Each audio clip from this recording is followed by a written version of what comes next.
Hello and welcome to the Sonic Cinema podcast. My name is Brian Scuttle and thank you for joining me at www.sonic-cinema.com.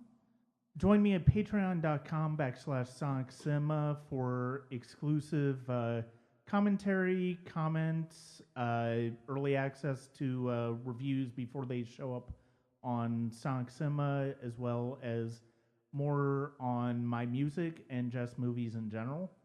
That is patreon.com/Sonic Cinema. Today, I'm pleased to be joined by a couple of friends making their debuts to the podcast, but won't be the last time they're on there. Look forward to having them on again for other topics. We're going to be discussing David Lynch today. This was originally something I wanted to do last year when the Twin Peaks Return series came up, and didn't really get to it, but I'm looking forward to having this discussion with them today. So please join me in welcoming Jeffrey Butzer and Mathew Timms to the podcast. Thank you very much for joining me today. Thank you for having us. Thanks, Brian.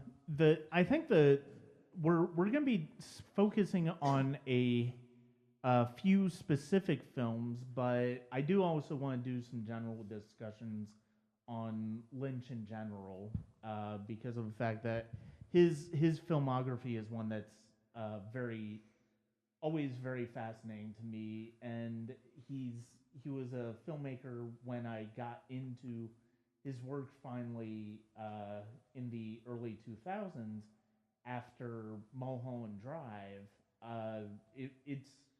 His work is something that really spoke to me and resonated with me on a deeper level than I expected it to. So before we get into the specific movies that we were going to discuss, what were your respective introductions to Lynch in your lives?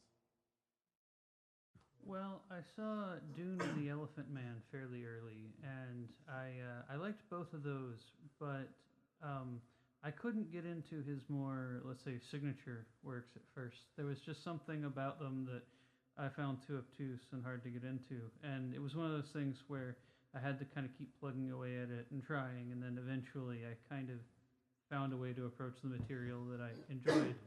And I still have friends to this day that only like Dune and the Elephant Man, and like they're like, yeah, those two are great, but I can't stand the others. And like, it's one of those things where there's a lot of things I love that I cannot understand how you can't like it. Like anybody who doesn't know the Marx Brothers, I don't understand. But if you don't like David Lynch or The Residents, I kind of get that. It's an acquired taste. Yeah, it's very specialized. So I think. Watching them all kind of together and Twin Peaks, I think, just sort of something about that all kind of coalesced at a certain point, and I was able to kind of understand more what he was doing. Mm-hmm. But we can talk a little more about that as we go along. Yeah. Jeffrey, what about you? I think I was 17 when Lost Highway came out, and I think that was my first one, and then it came out in the theater, and I pretty much watched everything back then. Yeah. I didn't even know who he was. And then someone told me to watch Twin Peaks, but I only watched the movie. Mm-hmm. So anybody that's listening to this that has seen Fire Walk with Me knows it's kind of spoils everything from the show. Yeah. And it's nothing like the show. And so I was completely baffled by that one. And then I got into film when I was like 15 or 16, so he just was one of those guys I got around to. I liked him instantly. I loved Lost Highway, and then I liked Blue Velvet. Lost Highway kind of bumped its way down to like on my lower bracket of his movies as more stuff came out when I saw Blue Velvet. But I think Scuttle and I tracked back pre like Facebook and internet. We tracked down a VHS copy of Eraserhead, and I think we saw it for the first time together, right? I think so, yeah. At my house. You might have watched it before I did. Okay. You might have you showed it to me, but yeah, but yeah, that is it was because of you getting that on VHS. Yeah, we tracked. That was the first time that I'd seen it. Yeah. I did And yeah, it's funny. Lost Highway was my first David Lynch as well. I was 19 at the time, or going on 20, and I didn't like it. I didn't I wasn't familiar with Lynch either, but I couldn't stand it. I was confused. I was baffled. This was when I think I watched Blue Velvet shortly thereafter because I was curious, and I really did like the soundtrack for Lost Highway. Yeah, who doesn't? But yeah, I was baffled by Lost Highway when I first saw it, and then a few years later, I kind of got away from Lynch for a little bit after Lost Highway and Blue Velvet, which I liked Blue Velvet more. I wasn't really as in love with it as it seemed like other people were. It wasn't until Mulholland Drive came out in 2001 that I really started to follow Lynch again, and I basically from that point on I got Netflix by that point, and so basically I just started renting as many of his movies as possible. And yeah, it was around that time that I met you that we started talking about Lynch. Well, so since I'm just a little bit younger than you guys, I had that same experience with Mulholland Drive. That was the first of his really particular movies that I saw, and I didn't know what to make of it, and I was frustrated by it and confused, and then I had to kind of go back to everything else and then kind of slowly work it all in. Yeah. I think I took notice of him because like I was really into movies and I would go see movies, and if the trailer made the director's name really big, I would try to remember it because like if it was like Woody Allen or Oliver Stone, they would be like directed by. Yeah. And I was like, oh, David, what a great name, David Lynch. I was like, I gotta watch this guy. I think I can't remember. I think it was the Vertigo re-release or something. They put that on. Yeah. And yeah, I remember going down to Phipps. Yeah, I saw it at Phipps as well because I mean I think that was the only place that showed it. I don't know that it ever got wider released, but Well, I can't remember a time where I wasn't at least peripherally aware of all of these things. Yeah. It's always been in the back of my mind. Like I saw the Blue Velvet poster in a video store, and I saw, I was aware of Twin Peaks being this really important show, and I kind of always knew that these things were important somehow and that they were really revered, but I didn't really know what it was at first. Right. And I guess The Elephant Man's kind of a great intro because it's a little more straightforward in its narrative. And it's not one of my favorites either. Not because it's straight. Like I like straight stories fine, and I like Dune. Elephant Man was one that I never. Maybe it's because it's more sentimental than most of his stuff or something. I can see that. I can see that. What's your least favorite? Both of you guys. Wild at Heart is my least favorite. See, I actually really like Wild at Heart. The one time I've seen it, I want to go back and rewatch it. But the one time I went to go, the one time I watched it, I really liked it. I just got the DVD fairly recently. It was one of the older MGM releases, and I still just. I need to watch it again. I need to give it a fair shake because there's lots of. I'm with you. I don't really like it. There's lots of wonderful bits, like the car wreck with Sherilyn Fenn and the bloody head and all that stuff. There's a lot of great images, like Sheryl Lee is the Glinda the Good Witch. Like there's individual parts that I really love, but it feels too much like just a bunch of random things thrown together to me. And also, like one of the things I really love about Lynch is that he's really great with composition.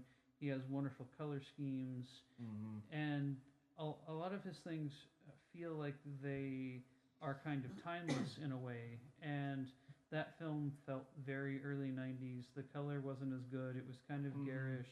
It's more like an Oliver Stone movie than a Lynch movie to me. I read Lynch on Lynch like 20 years ago probably, and I know that he talked about that's one of the only times he showed a test audience and then recut because he never recuts.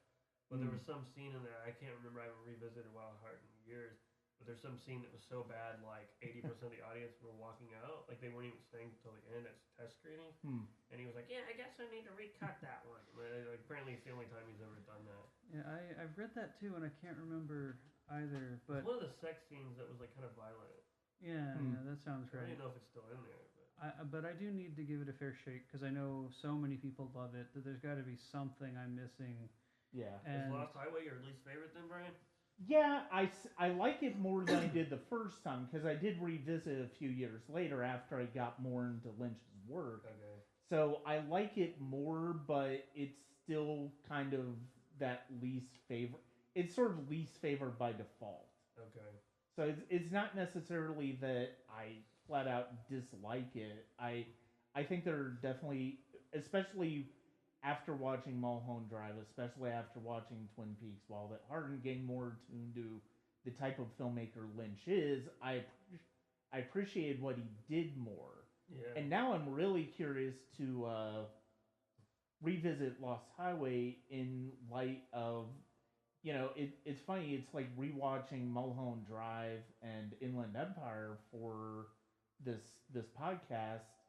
Like, what I remember of Lost Highway sort of fits into it. There's sort of a trilogy going on with Mulholland Drive and Inland Empire in terms of Los Angeles. Yeah. And just him taking on Los Angeles in his own particular way. Was it a theory or is it true that Mulholland Drive started out as like a spinoff of Twin Peaks? That's like true from what I understand. Horn Goes to LA or something? Yeah, Audrey Goes to Hollywood was the original pitch. And, okay. That's pretty interesting. It's interesting. I wonder if the plot would have gone in the same direction or not. Mm-hmm. Hey, one thing I wanted to bring up, I didn't write notes like you guys, but one thing I wanted to bring up was I've had debates over whether you consider him a horror director because Fire Walk with Me, Mulholland Drive on some level, Eraserhead. Do you consider those horror films? Well, this is something I was hoping we'd get into. Like, I'm a pretty big horror buff, and my wife is a huge horror buff, and a lot of those movies don't really scare me all that much. Like, I kind of, I see the. I feel like Fire Walk with Me. I see like I say, okay, the ghost is going to appear in the mirror, and then the child's toy is going to roll across the room and whatever, like. Yeah. But David Lynch's movies tend to get to me in a way I can't quite describe. There's an emotion and a fear and a darkness and something that gets really in the back of my head and doesn't let me go. Right. And so I don't know if they count as horror movies, but I say most of them are scarier than most horror movies. Yeah. I would say that. I mean, I think Lynch is one of those filmmakers where I think he straddles between particular genres. I mean, because his movies. Wikipedia considers Fire Walk with Me a horror film. I would. Well, I mean, Do you guys like that one? I feel like that one's kind of like I do actually like Fire Walk with Me. When I rewatched the first 2 seasons of Twin Peaks last year. Yeah. And I rewatched Fire Walk with Me afterwards. Too. Yeah, I love that one. I think the movie's great. I know the fans didn't but I didn't have that same feeling of watching the show. And then also, like, people that watched the show probably weren't all David Lynch fans. They were TV fans. Yeah. And as an I totally get why people would hate that. Like, I mean, it'd be like if you were, like, watching Seinfeld or something, and then you go see it, and there's, like, a horror Seinfeld movie or something. Like, some favorite show of yours that, like, you go see, and the tone is just gone. Your favorite characters are gone. Like, I mean, like, hardly anyone's even in it. Like Cooper is, like, barely in it. He's in for, like, a minute. Yeah. Well, I remember when I was first getting into Twin Peaks, I believe it was you who told me, like, it's really good, but it's not the movie you want it to be. Yeah. It's like, imagine, and of course we have this now, but like at the time you were saying, like, imagine if they did another Star Wars movie, but Han Solo's only in it a little bit. Yeah. Like, you're going to be a little bit disappointed, but if you take the movie for what it is rather than what you want it to be, you'll really enjoy it. Yeah, like I said, going in, like, not knowing what the show was. I worked with this actress. I don't mean like I worked with her in a movie. Like, I was a projectionist with an actress. And she was in this movie Flatliners and a couple other things. The original? Yeah. Oh, wow, cool. She was the naked African-American woman in it. Huh. She had a small part. she's like my Hollywood friend. She was cool. She would always talk. But she's the one. She also before I saw. No, I'd seen Lost Highway. She's the one who like kept telling me like watch Twin Peaks. It's like Jeffrey as a show. Like, that's what she told me.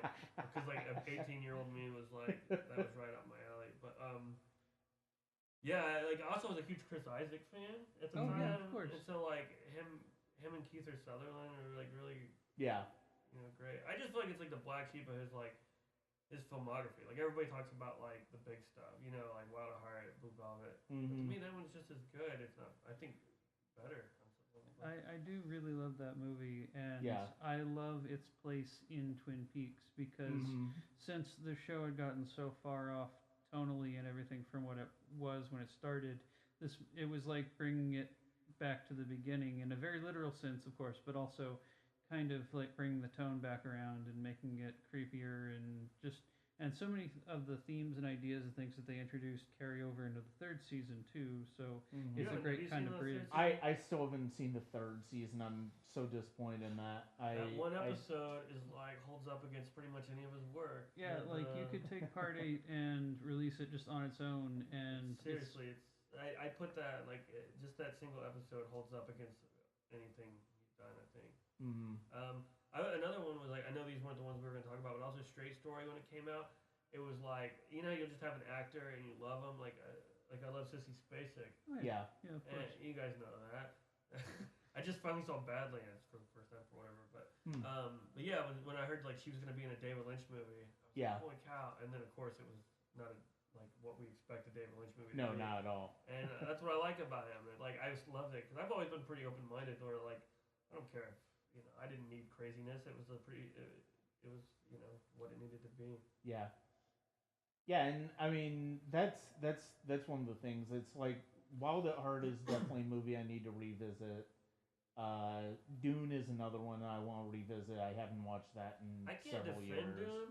I tried to, because I love it. I think you love it, right? I do, yeah. You like it, like but when people just tell me how much they hate it, I'm like, I understand. Like, it's not. I don't think it holds up to like what they want from the book, and it's like, And now with that Jodorowsky, which I think Jodorowsky would have ruined it. I don't think he's nearly as talented as David Lynch. I think the David Lynch one is great, but yeah, people are just hate that movie. Even David Lynch doesn't seem to like it. I love it. I thought in the not to get off topic, going into Star Wars, but I thought that Forrest Whitaker in Rogue One was like almost like a homage to like Dune, like his whole look and having the gas mask, like which reminded me of like Lynch. It might not have been intentional, but. Well, and also, like, I'm glad a film of Dune exists because it's one of those things that people have been ripping off for so long. And I have a copy of the book, and I still have not even cracked the cover. It's just so big. And I don't have that much time to read these days, so, like, I have to kind of pick and choose what I want to read. And it's so involved, and there's so many different characters and plot lines and planets and things, but at least with this, I get kind of a streamlined idea. And like I saw Phantasm recently, and there's a pain box scene in that, and I'm like, oh wow, I see what they did there. They just ripped it off straight away, And so it's kind of nice to have like a Cliff Notes version there, and like the Toto score is not nearly as good as the Badalamenti stuff, but I really like it. It's like, a fun one. It's one I enjoy. Like I said, Elephant Man, I don't dislike. It's kind of like not one of my favorites to watch. And Wild at Heart, definitely my least. This is like probably like sacrilegious, but to me it almost felt like for the first time he like had self-parody, where it was like, oh, Frank Booth was crazy. Let's have a crazier character. And like I Willem Dafoe, and it almost felt like a version of Frank Booth. Like I don't know. I don't hate it. I need to give it another chance because I might change my tune on it. And the heavy metal music, I thought it was funny, like the heavy metal music. I didn't really like all that. But we should talk about the ones we do like. Yeah, it's fine. And I mean, well, and that's the thing. It's like even though we're going to be focusing in on 3 specific movies, it's like ultimately I did want this to be a larger discussion of his work as well.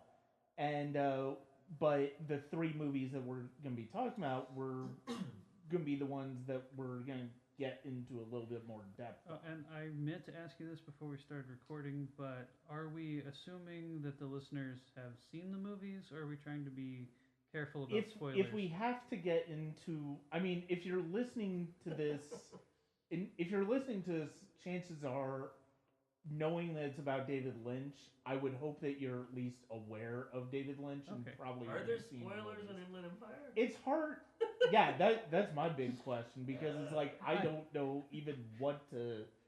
Watching it again on Sunday, it's like I don't even know, like.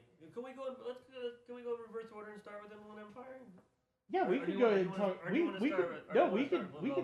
We could start with Inland Empire because of the fact that it's like it was his last feature film that he's done. 11 years ago, 12 years ago. And yeah, I think had you already seen it when you and I went to go see it? No, because I heard it was only playing for like that night for some reason.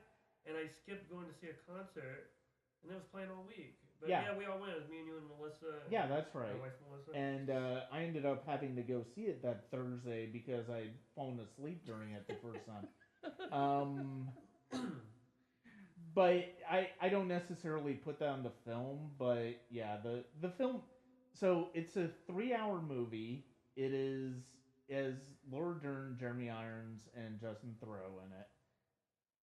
I mean, where do you even begin with?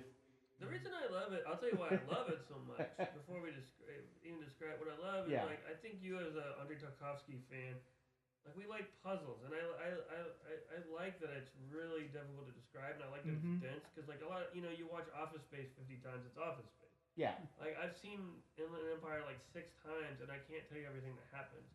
I can barely scratch the surface. I don't know how to describe it. I mean, the basic plot is they're making a film that apparently is cursed. That it's sort of the Don Quixote of the fictional world. And actually, that's a pretty good horror movie setup, by the way. You know, that this is a remake of a film that they didn't finish because they died. And it's tropey. Also, what's interesting is that he shot it all on like mini DV, store-bought DV. Yeah. And the first 20 minutes, I think if it wasn't David Lynch, it would instantly be dismissed. It's like garbage. And I don't think it's bad. I just think if you don't go into it being like, oh, this is David Lynch, like the stuff with I can't think of her name. Grace. Yeah, it's it borderlines on like silliness. And then like you get into the world. And there's rabbits, which I don't know if you guys were. I used to follow his website, and he used to have like you could subscribe and get content, and like Rabbits was a series that was on there. And there's this really weird one called something like Bees Being, something about bees. I don't believe I've seen that one. No, it's on YouTube now. But all this stuff used to only be on his website, so I knew Rabbits in advance. I'd seen all of Rabbits. Yeah. And so then Rabbits was like stuck in there, so I go to it. There's all the Polish stuff. There's Grace.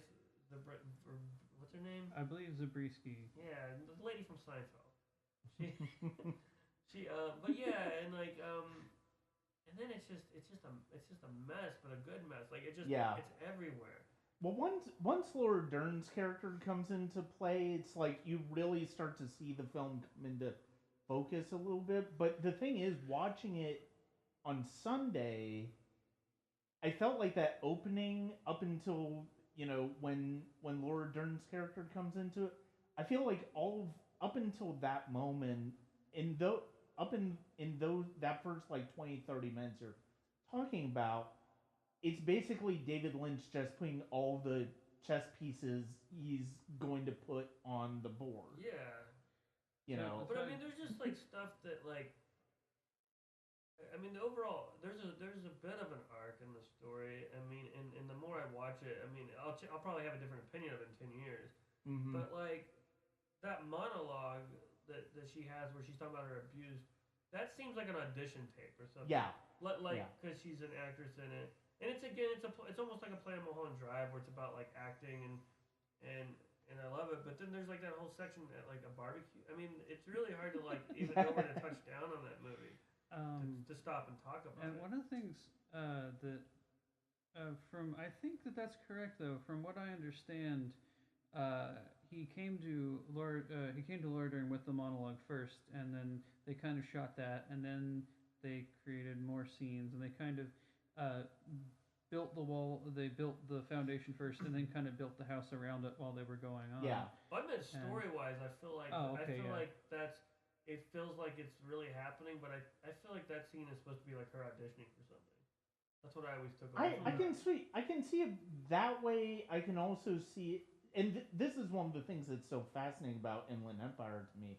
Even though I don't love it as much as you do. Yeah, I really. I think it's really good. I think it's really fascinating for like 5/6 of the movie. Yeah. Which we can discuss, but with that scene, the scene you're talking about, it's like I can see that being an audition, in keeping, it's just one for her actor auditioning, but I can also see it being part of, to a certain extent, I can also see it maybe coming from a different film that she's been in. I can see it maybe coming from this film, whatever this film is going to look like. Yeah. And I mean, the whole thing the is film like, that they're looking the whole at, thing is like her real life, and yeah, the film they're making like bleeding over, and well, one of the thing that really jumped out at me as I was watching it this time is the artificiality of like everything. Like the thing that when I first saw Rabbits, the thing that really jumped out at me was the way the canned laughter of the audience reacts to basically nothing. Yeah, it reminds me very much of those dreadful sitcoms where somebody says basically nothing and gets a huge reaction. And then the same thing with the talk show scene with Diane Ladd, which is just a great sort of reference. But like having her there was great. But like that same kind of thing happening there too, where it's pointing out the artificiality of the whole enterprise and what they're doing, and that's a very sort of necessary aspect of the business side of Hollywood. And I found that kind of fascinating, that whether or not it was meant to be like a poke in the ribs, it reads that way. I definitely think there's a lot of Inland Empire where it's a big dig at Hollywood. I mean, I think just the idea of the nature of the movie that Laura Dern and Justin Theroux's character are making is, there's so much about that. Like Jeremy Irons basically, after they're getting ready to make the movie, and it's like, oh, by the way, here's the backstory of this. It's actually a remake of a story that never got finished because the main character, the actors died. Yeah. And it's like, oh, by the way, now that you're locked into this, we're going to tell you the truth now. And that That's idea a very Hollywood thing to do, yeah. Well, and the idea that anything is basically worth a remake at this point. Oh yeah. And I think in a very big way, the film is all about is a very David Lynch satirical dig at Hollywood. Yeah, I mean, there's the whole stuff with Theroux and what's her name? Laura Dern's mom. Yeah. Diane Ladd. Yeah, I'm sorry, I'm bad with actors. It's okay. I wrote it down. Good. Like the whole part where she like goes on. She's like a talk show host. She's like a Access Hollywood kind of. Yeah, I mean all that stuff. Well, and I know it sort of played into the story later, but I love that one of the things she's talking about is like, are you two gonna have sex? Because that's something that happens every time there's two attractive people in a room together. There's some reporter like, so you two gonna. And it's just it's so ridiculous to assume that just because two people work together that they're going to hook up, but it happens all the time, and so that's a very definite Hollywood thing. And I love that death scene at the end is staged on one of the stars of the Walk of Fame, and it's all very maybe even too much on the nose, but I love it. So and have you guys actually been to Hollywood? Have you ever been on a vacation or anything? I haven't. So it's this really fascinating place, and I think the film captures it strangely well, because there's really rich sections and really poor, and it's like upscale and trashy at the same time. And you can go down one road and see this vastly different area.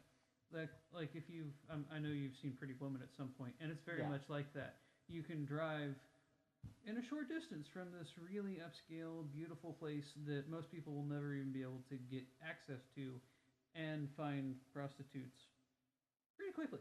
Right. And so it's kind of a perfect metaphor for itself because Hollywood is the place where dreams are made and dreams are broken.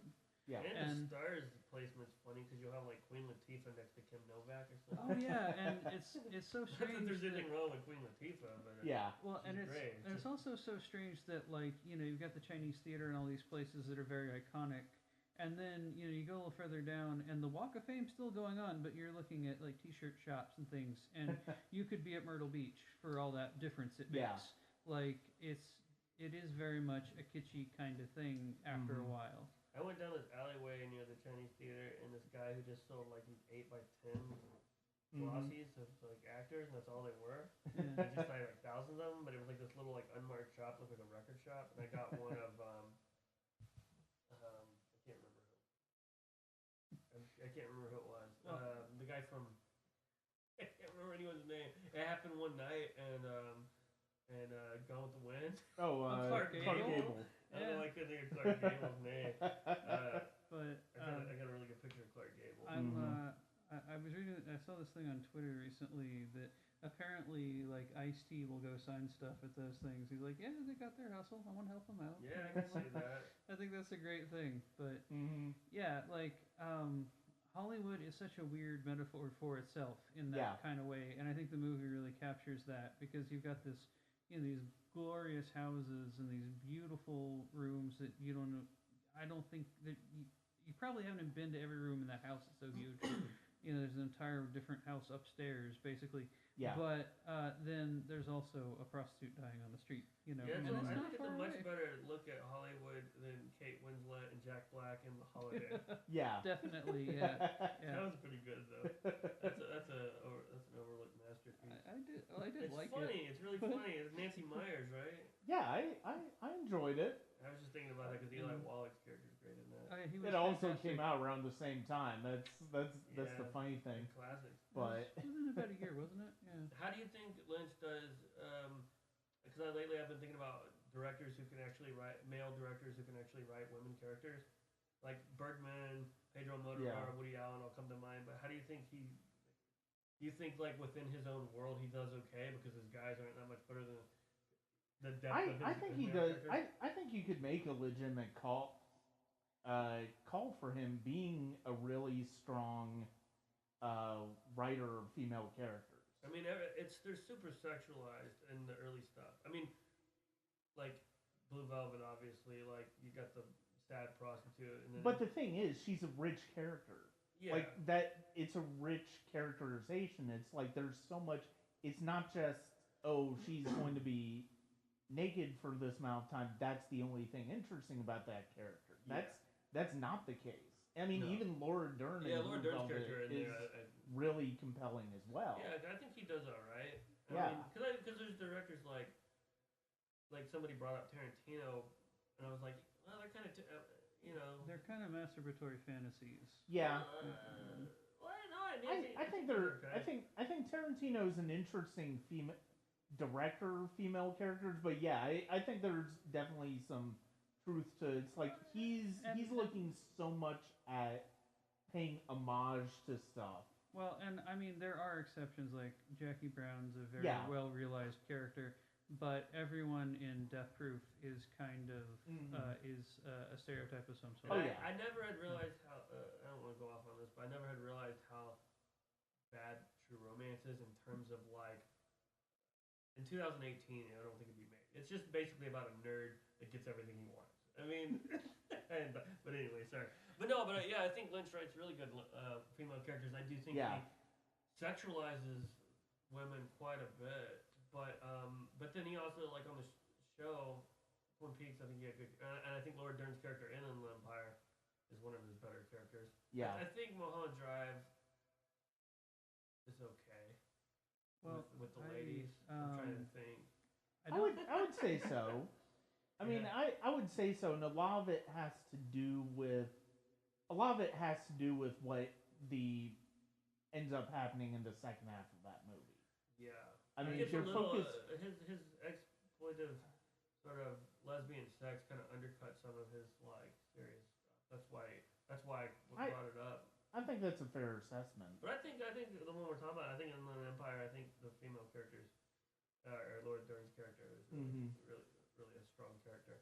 Well, if I can side note for that for a second, Sure. I know a lot of people who could have been Laura Palmer if things had gone differently. They Oh yeah. had very poor lives and had a lot of abuse and things happen. And I don't want to betray any confidences, but I can tell you that I've been told by people close to me that there are moments in Firewalk with me that are so real to them. Yeah. I've had people tell me that. Because too. they can relate to a very specific emotion that you never see in other films about abuse. And so I think that's one of the things I love about Twin Peaks is that in the beginning, Laura is kind of a fetish object. She's a photograph and she's an idea, but finally in the film we get to see her as a person, and we get to see what she really went through and why she made some of these questionable decisions, because it was kind of like the only way to deal with what was happening. Yeah. And I think that sort of goes to, one of the things that makes Lynch such an interesting writer when it comes to female characters is it's like what makes him an interesting what makes anybody an interesting writer of female characters. I mean, you think about like you think about James Cameron as famously held up as somebody who writes really strong characters, but it's like if you think about that, really you're talking about physical strength with his characters, in most cases not necessarily emotional. Well, one thing that I'm fond of Kill Bill, don't get me wrong before I say this, but there is a certain sense of it still being an offshoot of a stereotype. Like, she is this physically strong woman who doesn't take a lot of shit, and she, is very capable, but at the same time, she still gets beat up and has to be a mother. And there's still this sort of thing where... It's also exploitation, too. Yeah, and it is an exploitation thing. So it's one of those things where we're not really looking at her as a woman so much as an embodiment of an ideal. And whereas I think a lot of Lynch's characters play with that in different ways. Like Laura Palmer is very much an ideal, but she's also a real person that we get to see. I think now that we're talking about it, I think he's made best use of Laura Dern. Like Laura Dern's character, you haven't seen The Return yet, but but she is fantastic in it. Do you know who she plays? No. Okay. I don't want to ruin that. It's good. But yeah, her character. Don't you? I mean, she was a really big presence in the Return. And before that, I actually was sort of the opinion that I didn't really want to see that character brought into it. Like, I thought it was better just kind of. I'm curious to see what Brian ends up thinking of. So we're trying to tap dance around. No, that's fine. I was accused of like Emperor's New Clothing with it, and I have to tell you, as a father of two little kids, I would not spend 18 hours on something I didn't like. I would turn it off if I hated it. I love The Return. It totally delivered. But coming off of Inland Empire, I had a lot of expectations, but at the same token, I was sort of just like, well, let's just see what the hell he does. It's Lynch. Yeah. Well, and one of the things I wanted to bring up about Inland Empire that I really love about it, but it's also a bit trying, is that it is so experimental. Because a lot of what I love about Lynch is the crispness of the images, the composition, and things like that. Right. Whereas this film's a lot looser. And so on just a purely technical level, I don't like it as much because it is a little more slapdash. But I also love that aspect of it because it is the film I relate it to most closely is Bamboozled, because it's this feeling of this is an experiment. We're using new technology that's comparatively free, and no studio would ever go for this. Yeah, so let's just do it. When I saw it, I thought more of like Godard and like people like that than I did like other surrealists, because like Buñuel and like other surrealists are very deliberate and like, and even like I don't really like Jodorowsky. Like I don't like I like him okay, but The Holy Mountain's great, and then the rest are just kind of okay. I don't. He's fine. I just mean like guys like him. They're very deliberate. Like Yeah. I don't mean like I don't hate Jodorowsky. I just don't like. I get tired of talking about him. And Lynch's people who were inspired by Lynch, like Takashi Miike, like their films are very like deliberate and like.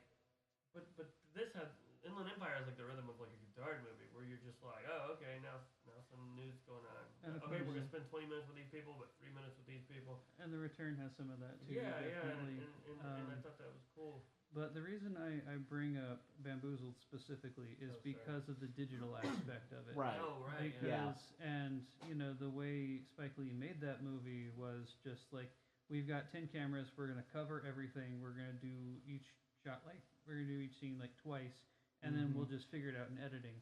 And it also is a very, like, deeply personal movie for him. Right. And I don't know how much anyone wants to hear three white people talk about that movie, so I'll get off it quickly. But, you know, like, it's an analog to me because I can see this being, you know, from a respected auteur, but it's very experimental. And oh yeah, I can definitely see why you would bring up Bamboozled, which is one of Spike Lee's most brilliant films. It I mean, it definitely really one of kind those is. striking, yeah. And yeah, the technical, the way he shoots that film, like with Inland Empire, is a big part of the overall impact that movie has. And yeah, I mean, I'm fascinated by how low tech Lynch went with using the mini DV camera, but also the fact that it looks as, in its own way, it looks every bit as good as any of his bigger movies. It looks better on DVD. The theater looks good. Yeah. I remember my favorite quote from him. I mean, I'm paraphrasing, but when he said he hated HD because he's like, you'll watch a science fiction movie and you'll see screws holding the sets together. Like, you see everything. Yeah, I think the reason I marked that one so high on my list of his films is because, like, I mean, Blue Velvet, once you've seen it 10 times, I feel like I know it inside out. It's like, it makes me, that's the only comparison I have with Andrei Tarkovsky with that film, because, like I said, it's the complete opposite of Tarkovsky. It's not deliberate, it's not well thought out, it's just like, it's like jazz film, and I think that's what I love, is every time I go back and watch it, I'm like, oh, I forgot about the Polish guy with ketchup all over his shirt. Yeah. Well, and the thing is, the comparison with Tarkovsky, I think, is very apt for Inland Empire. I mean, late last year, I watched every one of Tarkovsky's films, preparing for another podcast again, and it's like, especially with something like Stalker and The Mirror, right. I definitely see and nostalgia even. I can see comparisons. That's crazy. With this isn't Inland Empire. This isn't a Tarkovsky podcast, but it's crazy how much, like, you know, in the 80s and 90s, I didn't even know his name. The only time I ever heard of him was in The Soup. There was a Solaris poster on the wall. Mm-hmm. That was my first. But it's crazy how much his influence is seen now in modern film, and like you wouldn't even think. But I mean, like Terrence Malick, like you look at his stuff, and like anyway. But yeah, I kind of like. If you want to go to flow culture a bit more, I kind of feel that same way about the first Evil Dead movies, the first two, where like I've seen those movies dozens of times, but I still don't remember what order everything happens in. Oh, yeah. Like, I can never, it's never the same movie twice because there's so many different side roads and things that I can never, like, I can't say, oh yeah, the blood flood is coming here because I can't remember. There's just so much. Yeah. And they're kind of meant to, I think. Yeah. But yeah. But yeah, Inland Empire to me is like that. It's like, and there's so many movies within a movie. I mean, there's so much going on. Like, I honestly don't know what the Polish Mafia has to do with it. Well, and the thing is, it's like part of me wonders whether those scenes are supposed to be maybe scenes from the original production that never finished. I started thinking about it in those terms when I watched it again the other day. Yeah, and it's like that is one of the few I think it might be the only real movie David Lynch has ever done where it's like there's nothing. I feel like any interpretation of that movie is almost valid. Like you can come up with you can point to specific you can find something about that, whether it's the narrative, whether it's individual scenes, the way individual scenes work. I feel like that's it's one of the few movies where it's like he's not really working with a roadmap, and I mean part of it is because of the way he created it. Well, But I think it's interesting you mentioned that because I've read a lot of interviews with him and I've read Lynch on Lynch and stuff. And I get the impression, and I wouldn't want to put words in his mouth, but I get the impression that when things are that abstract, I don't think he thinks that his version or interpretation is necessarily authoritative. Like, I get the impression that anything you take from it is fine by him. yeah, Because every time I hear someone mention something to him and he'll say, "Oh, that's not the way I interpret it," but he never says you're wrong. right. He always kind of says, "Well, I see it differently," and I honestly think that that's a place he's working from. Mhm. I get the impression that whatever you take from it is fine by him. Yeah, and I kind of got that impression off of him when I was watching the documentary on him. The art life. The Yeah. art I life. still haven't finished. I need to watch that. That's really good. I've seen It all the is. other ones. I've seen Pretty as a Picture and Lynch One and a couple other Mysteries ones. of Love and stuff. Like Yeah, that. yeah, I've seen a bunch of. Mm-hmm. Now, one So- thing. Oh, sorry, I didn't. No, go ahead. One thing I did want to ask you guys, in the end credits, it seems kind of like they're breaking character and just kind of having a party, Yeah. and that's one of the things I like about it, by the way. But I kind of wonder, do you think that maybe he might have been thinking this might be the last movie, so let's have fun with it? Like- I think that's probably part of it. Like I think there's some truth to that. I think about that last scene in Family Plot where she looks at the camera and winks. Like, there's Oh, yeah. definitely a feeling of like, well, Family I'm not Plot, sure yeah. if we're doing this again, so Yeah. what the hell? I still haven't seen Family Plot. It's I've got it as part of the Universal Oh, wow, that's box pretty. set, but I thought it was fun. I saw it when I was like 15. I liked it. It's it's like in the second tier, but it's still Right, really good. Yeah. right. Yeah, speaking of that, there's a lot of proto Lynch films. Like whenever I meet people that are like love David Lynch, and like sure you can recommend them. This might be useful to people. Like sure you can recommend like I said Takashi Miike and Audition and Gazoo. I'm butchering the Japanese, but I think The Trial by Orson Welles, Yeah. Three Women by Robert Altman, which was he wasn't making films at that point, was he? Lynch. When Maybe did the Alpha Three Brothers. Women come out? Like 72 or something. Well, I think he was making shorts around maybe. about Yeah, that he time. probably. I think Six Well, Men either Getting way- Sick was about then or 74 maybe, but But either way, like Three Women is definitely like a pre-David Lynch, David Lynchy movie. Three Women was 77, so it actually Oh, came out the 77. same year as Okay. Eraserhead. Oh, yeah, wow, yeah, that okay. works. So- Okay, yeah. So he Yeah. would have been, he would. But have you seen that one? Have you guys seen that one No, I haven't. by Altman? I'm really. I haven't, no. I have lots of gaps with Robert Altman's It's in the work, same. so The reason I brought it up is it transitions maybe if we're working backwards in Mulholland Drive. It's a take on the Persona Lost Highway Mulholland Drive story with like two women. right. It's called Three Women, but it's more Yeah. or less about Sissy Spacek and they have like sort of the Diane. What are their names in Mulholland Drive? Diane Betty. Yeah. Yeah. Sort of. It's not quite as abstract, but it's definitely like a pre-Lynch.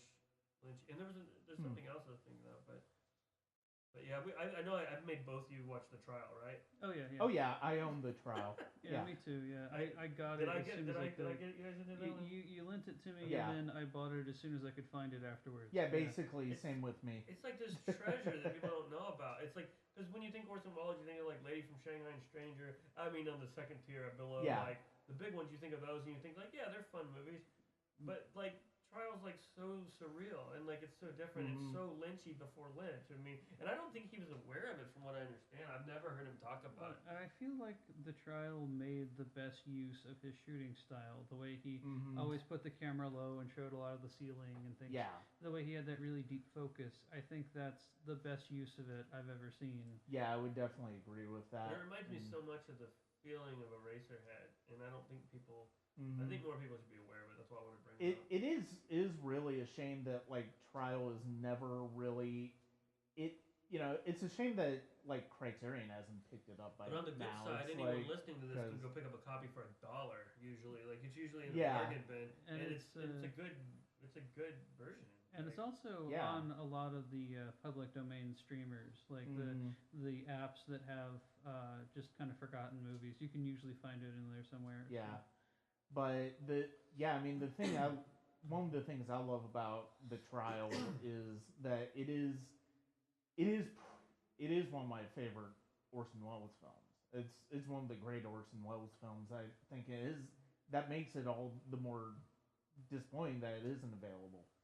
Yeah, I mean, I'm happy with my $1 copy because it looks. Oh good, yeah, I'd but I love mean, to- I would I'd still love to love. have a handsomely published. Yeah, I would love to see Criterion get a hold of Yeah. it. I'm kind of almost surprised that they haven't. by Orson now. Welles said it was his favorite movie, but he said that about 10 of them, I think. Yeah. He just kind of. Do you think it's whatever the last one was? I Like, don't know, but he would often refer back to Trial being really like he was. Really, Yeah. I know he was really fond of that one.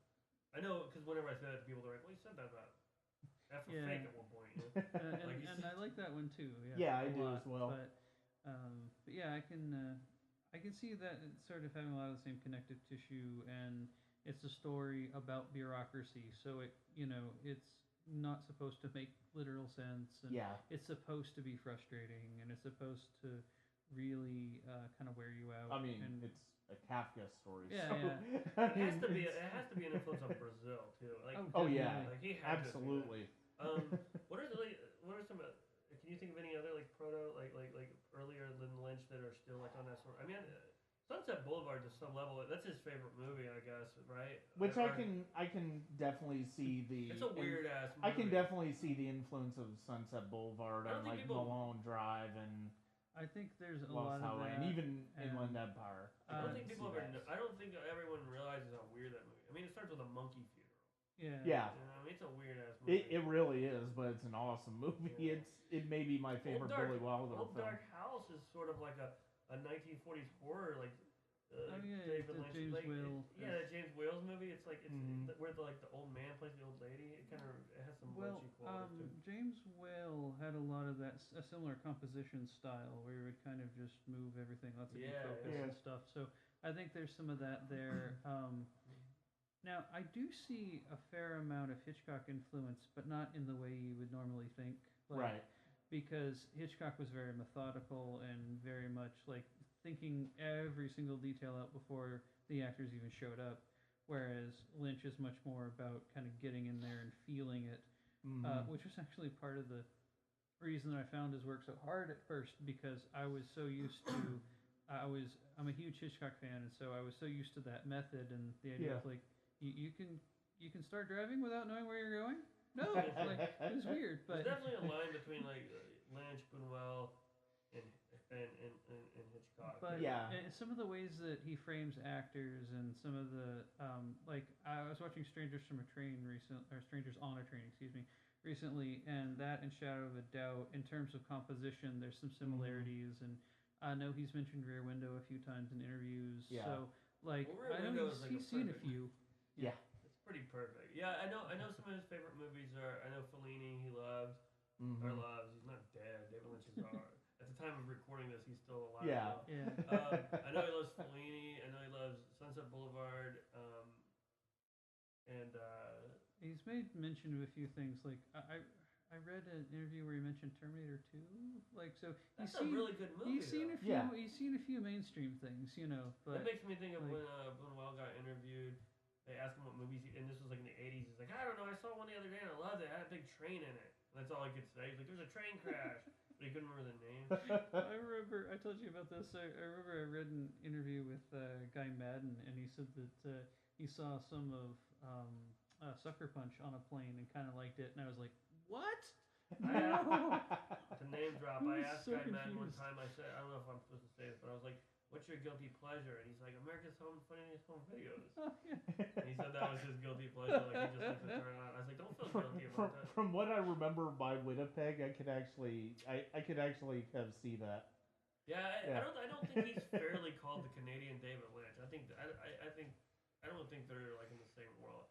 I think that's just because his stuff's weird. I think that's Right. lazy and writing. because Isabella Rossellini was in one, so there's Yeah, he's that really vague they're really connection. good friends. I've tried to I figure if I ever meet her, that can be my aunt. I could be like, I'm email pals with Guy Madden. You want to be my friend? I don't know if that would work. I always wonder why that ties me into Crispin Glover. He's friends with all of them. I always wonder why he didn't use Crispin Glover more, other than Wild at Heart. Like they just seem like they're like a match made in heaven. Lynch, I mean. Yeah. Like David Lynch and Crispin Glover seem like a match made in heaven. Maybe like you get too much weird in a room. I hate to use the pedestrian word weird, but right. whatever. But like maybe you get too much of that in a room, and it just the weight is too much. I can't wait for you to see the new one because it does show that you take an actress like Natalie Portman and you get her with a really good director and she's dynamite, but you get her with a bad director and you get like a so-so performance. Yeah. He gets performances out of people in like Jim Belushi, who I don't think is a bad actor at all, but like you don't expect it out of Jim Belushi. And and the guy from Scream. I just lost it too. Which guy? The guy that played Shaggy in the Scooby-Doo movies. Oh, Matthew Lillard? Yeah. Okay. He's really, really good in The Return. All right. He just gets he's really good with actors because he gets great performances. Mm-hmm. And so we I feel like I'm taking this over for you, but we all like Mulholland Drive a whole lot, right? Yeah. Because I know Inland Empire is like a little smaller on your list, and I know you admire it, but like.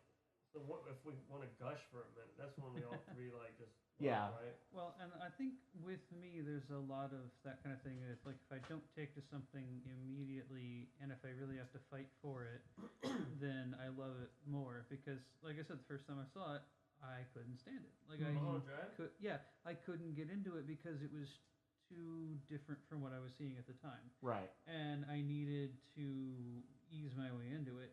And so now I really love it because I found the way in, and I kind of had to fight to get there.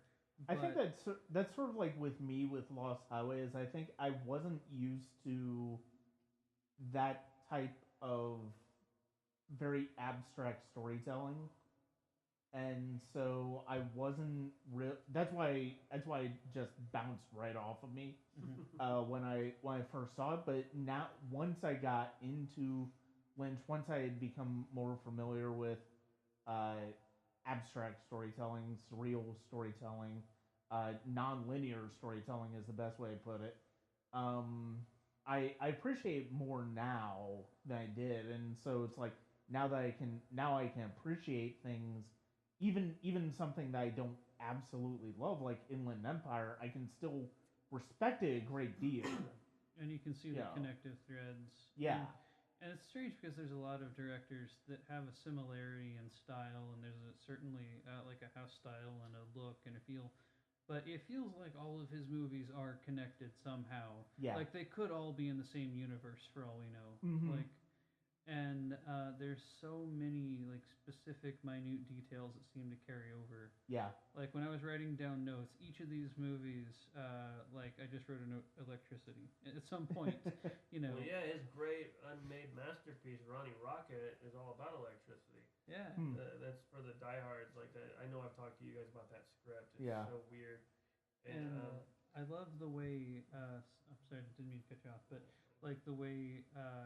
Unused ideas will resurface later. Like in the third season of Twin Peaks, there's a little bit of stuff from that. There's stuff from Once Alive. Oh yeah, there's a lot of Ronnie Rocket. There's a lot of ideas that that didn't quite make it, and he just kind of repurposed them and put them in this new thing. And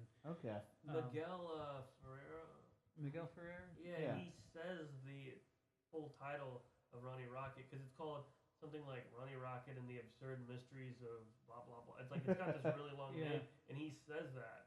And he says everything except Ronnie Rocket in it. And there's several references. Yeah, I totally forgot about that. There's several references to Ronnie Rocket. Did you read the script? No. You did, right? A long time ago. Did I give it to you? I think I found it on my own, but you're the one who told me about it first. Printed. Yeah, in our projection booth. I had it printed up and sitting up there. One thing about films in general is like, I know you're big on nostalgia. You're about to do your 1999 series, right? Yeah. I mean, well, no, I just mean like. No, I am Well, yes, that is You that bring is your, going to be my next big thing. But I mean, I have I'm interested. I'm getting more and more interest in the idea of uh, revisiting things with a certain amount of distance and just seeing if there's a big sea change in how I view it. Okay. So I mean, I don't But that know was that a would big year for you, necessarily. right? In film. 99? Well, I mean, it was a big year in general. I mean, Yeah. I think that I is didn't one know of if the it was most. partly because like the reason I was bringing it up is because like 2001 for me was like I was 22 in 2001 I guess, and that was when I was at my peak of my David Lynchness where like I was Yeah. obsessed with him. So when Mulholland Drive coming out, it probably could have been garbage and I would have loved it. Like I just Yeah. loved him so much when that came out. So unlike you where you came into it and you were like, and then you like first viewing I was just blown away. Yeah. I mean except the fact that there was like swing dancing or jitterbugging. Yeah, I still can't figure out exactly what to do with that. Because she wins the jitterbug But contest. like, why are we open the film with that? Just Well, see, strange. I have a feeling that would have been the opening credits if it had been a TV series. Because it was like it was. Oh, They were that's- writing Because it was Yeah. originally a TV, That's right, an yeah. ABC pilot. and it was like written around like 98, 99 when that whole swing revival Yeah, was going on. That's and so, actually something I hadn't thought about. so You're the- right. the- yeah. I have a feeling those would have been the opening credits for the TV series if they had been picked up. Well, and yeah, and So- pilots usually have different credits Yeah. than the there's a final pilot. show, They used to yeah. have it at Videodrome in Atlanta. They Yeah. used to have the long, like the 2 hour or whatever kind of the pilot. I've never seen Mhm. that. I really want to. But yeah, so that one when I saw that, I was like, I went back to see it like 2 days later, which I'm not like you guys know. I'm not like I don't watch movies over and over. There's certain Yeah. stuff I revisit. But I wanted to go see it again. The week it came out on DVD, I bought it. I watched it 2 or 3 more times. Like I was kind of obsessed with Mulholland Drive, Mm-hmm. and I like when people ask me like, what's his best movie? I'm like probably Mulholland. Like I don't know best and favorites, but to me it just like encapsulates everything he does well, Yeah. and it's pretty like palatable and like Mhm. it's a difficult film, but it's so good. Like, if you take the best parts of all 3 seasons of Twin Peaks plus the film, that is a great entryway because it starts easier and more digestible and gets crazier as it goes on. But that's many hours to sit through, whereas Mulholland Drive just kind of has all these things compacted into one film. Yeah, Mhm. yeah. Yeah. I like that soap opera actor that plays the guy. This is like a weird Mulholland Drive connection, but like when she goes into audition and she has to make out with that old guy. Yeah. Yeah. Yeah, then- that's the name I didn't write down. But yeah, That dude, he died recently, and I always think of him because I don't know if you guys have you ever seen that documentary How's Your Muse? No. It's about these like mentally challenged group of kids that all start a news show, and it's really sweet. It was produced by Trey Parker, so I thought it was like, oh, this is gonna be rough, right. but it's actually really sweet. But one of the kids in that is in love with that actor, and he gets to meet him in the movie. And I remember like they just came out I saw them around the same time. Like that's the dude from Mulholland Drive. Also, I love that. Okay, so one thing I love about that movie that I noticed right off is that was my introduction really to Naomi Watts. I had seen her. I mean, obviously, like we probably saw her in Tank Girl, but I didn't remember her in Tank Girl. Like I saw that movie when I was 13. Yeah, or something. I just recently saw that again, and it was kind of like, oh yeah, that is Naomi Watts. Yeah, Yeah, like I forgot Gwyneth Paltrow was in Hook until 2 Yeah. days ago. Yeah. yeah. Because you see people and then like they don't. So that's not when she registered with me. Mm-hmm. So she registered with me in Yeah. Mulholland Drive, and I love that. Like since a lot of us didn't know who she was. Like she doesn't seem like a very good actress at first. Like it's real campy, almost John Waters territory, where she's like, "Oh wow, I'm so happy to be in Hollywood." And then when she has to act within the film, she's like really good. Yeah. I don't know how intentional that was. Well, like, that was- if that was conversations he had with her. Or I would imagine it was very intentional. But I mean, yeah. With that in mind, though, I can also see why, like ABC looking at the pilot, going, "Oh, well, that's a little too gee golly willikers for me." Yeah. But when you see the finished product and how it all works together, you really see her range. Yeah. But, she's one of our best. I mean, and Yeah, like, she's phenomenal. and he found her. Yeah, she's great in The Return too. She's got a huge part in it. She's Mhm. great. And that's actually really interesting because that feeds into the Hollywood thing, because the two characters or versions of characters that she plays, Betty is like a very sort of perfectionist view, a fantasy but Yeah. Diane is more of a down to earth thing, and I think it kind of gets the dichotomy pretty well. Well, and the thing is, I think one of the interesting things about Mulholland Drive, and it's weird because watching, I I feel like I don't feel as much anymore, and maybe it's because of the fact that I've seen it so many times. Maybe it's because of the fact that I'm a little bit more familiar with it than other people would be. I do kind of feel like if I almost feel like that might be one of the if you're going to introduce somebody to David Lynch, that's actually not as challenging an entry point as it seems. Mulholland Drive. Mulholland Yeah, Drive. yeah. That's Yeah. what I was saying. And Yeah. and part of it is because of the fact that you've got all of the surreal aspects of it, you've got all of the non-linear storytelling parts of it, but it really tracks into a very it all comes together in a very streamlined way once you get to the end of it.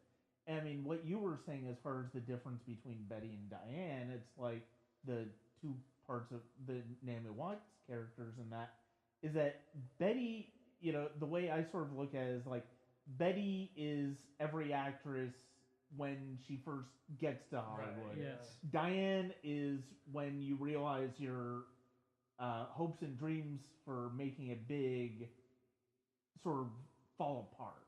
So there's a story I read recently while we were preparing for this, and I haven't backed it up with a couple of other sources, so it might be half BS. But apparently, like she was about to be evicted from her apartment before Mulholland Drive came out, and she was about to pack it up and go back to I forget where she's from. But like what a perfect metaphor for Yeah. the person you see on the screen versus the life. Mm-hmm.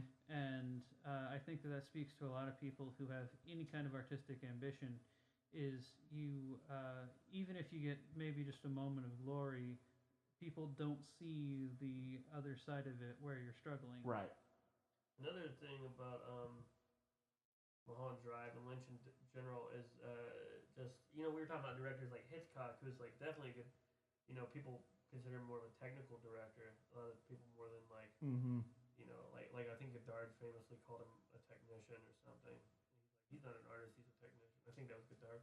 But That sounds right. but Yeah. how like as free flowing and jazzy as Lynch is, but how technically just like Mm-hmm. phenomenal he is. I mean, you look at you and your wife are huge fans of horror film. You look at what people try to scare people with, Yeah. and then like that stupid guy in Mulholland Drive in the dumpster. Yeah. Yeah. Like, it's ridiculous, but it's really scary. Like Yeah. like it comes up, and it's like if you look at a still of that, like the makeup is like silly, Yeah. and just I mean, it seems in Lost Highway with the music and everything. Like he's so good with editing and like just making you feel terrible.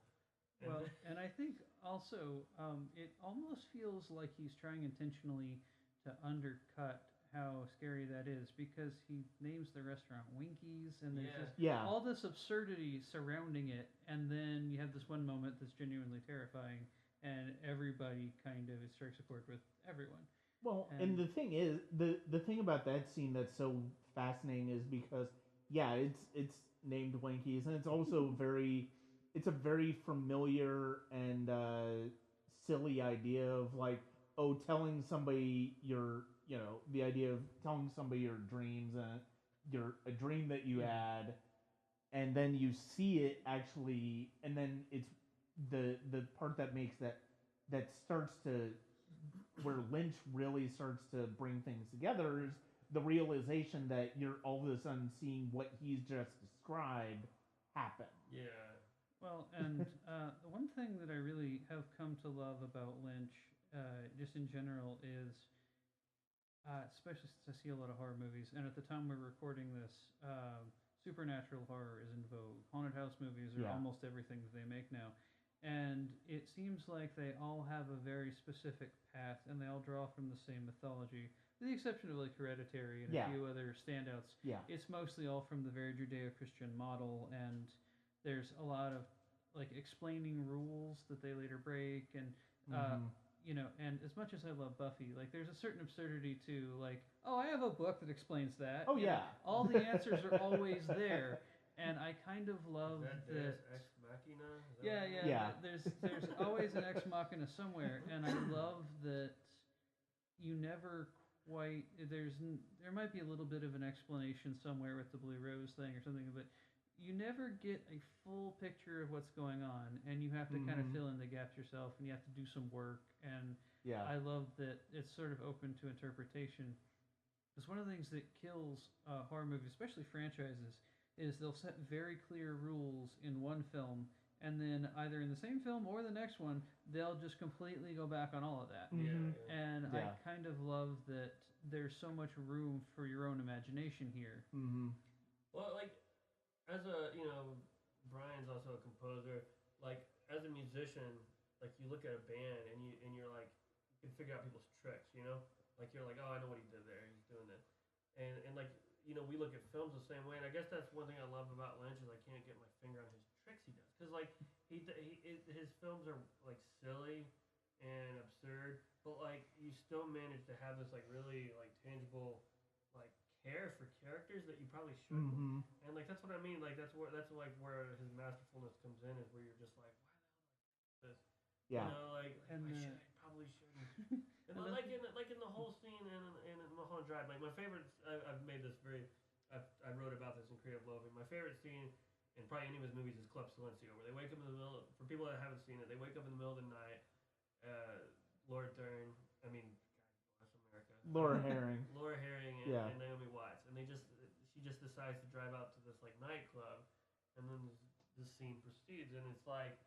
It's so good, and like you feel for the characters, even though you don't even know what they're going through. And like he's so good with that stuff. Well, and there's another sort of bridge to someone like Spike Lee, where the characters in his films go through things that I can't imagine because they're so far from my worldview. Yeah. But I can, for a moment, get a small taste of what they're going through and what their life is like, and I feel a connection and a deeper emotion than I normally would. Because a lot of times when filmmakers take on these tough subjects like abuse and racism and things like that, or a sax player murdering his wife. yeah, they tend to just sort of skim the surface of things. Yeah. Mhm. And I love the way that Lynch really gets in there deep, and I like being able to emotionally relate to something that's outside of my experience, and to see the world from another person's perspective, and to get a little bit of the heart of another human being. And I feel like Lynch does that a lot, where I get this sense of, maybe not him specifically, but a character or someone he knows. It's sort of, I feel like I'm connecting to someone else, as opposed to just going like a movie with These things are happening. Yeah, a movie with a jump scare, like, oh, okay, yeah, that's done, but it doesn't have a lasting impact. My wife's favorite part in Mulholland Drive is the cowboy. That's great, yeah. The cowboy. And because I can't think of that what he actually says, but she loves that part where he says, "Think about that." He's like, "All right, I'm thinking about it," and he says that. Now, are you thinking about it? Are Yeah. you really thinking about, or are you just saying that you're thinking about because that's what I want you to You're say? just being a smartass. Yeah. And he has that line where he says, "No, you're not. You're too busy being a smart aleck." And she Yeah, that's right. I think that's Yeah. really Yeah. funny. That's her favorite scene. And It is a really fun my least scene. favorite. I have to say my least favorite segment, which is really funny, the part where he accidentally shoots the maid. When the hitman, like that totally felt like it was just in the show, and he was like, "I don't want to lose this." Like it would have probably worked in the show. Oh, it has nothing to do with the rest of the movie, but it is funny. It's funny, but every time I go back and revisit, I'm like, "Oh, this is that part that it's like the girl with her like erect nipples, and they're standing outside. That's all like leading up to that part, right?" Yeah. And like I like Billy Ray Cyrus in it too. I think it's funny. That's the only time I've ever liked Billy Ray Cyrus. Yeah, even as a person. I don't know. Well, do you know the story about this? Apparently, this was the first acting job that he ever got, and that's kind of what inspired him to get his family into show business. And so when Miley Cyrus was having all of her tabloid troubles, he publicly denounced the devil and David Lynch for leading his family to ruin. And I think The Devil and David Lynch would make a wonderful title for a play. It really would. Yeah, that's pretty good. I don't know. That's like I'm really kind of mad at Mark. I love Jesus Wahlberg. How he's denounced like his best film Boogie Nights. Yeah, I'm like, dude, you've played like a dipshit. You produced a show about dipshits, like the Entourage. Yeah. And you've played like a pretty much a rapist, like bro, in like 90% of your movies, but you're one like piece of artistic, whatever. But I didn't know that Billy Ray Cyrus denounced Lynch. Yeah, Yeah. I didn't know that, and but that's funny because everyone else in the world except for Michael J. Anderson has nothing but good to say about David Lynch. Yeah, that was the Michael J. Anderson thing was pretty out of nowhere. I wouldn't want to say this publicly because I don't know for sure, but I've spoken to some people who kind of know him, and there are some rumors about his mental condition, and I'll just stop there. I'm already digging myself too big a hole. But I actually interacted with him on Facebook a few times, and he was really nice to me. So, Cool. like, I personally have nothing bad to say about him. yeah. But, He was missed from the series, but they replaced him with that stick, so that was pretty cool. You haven't seen it, but he's replaced with a stick. I think Facebook has probably given him an image or something Yeah. by now.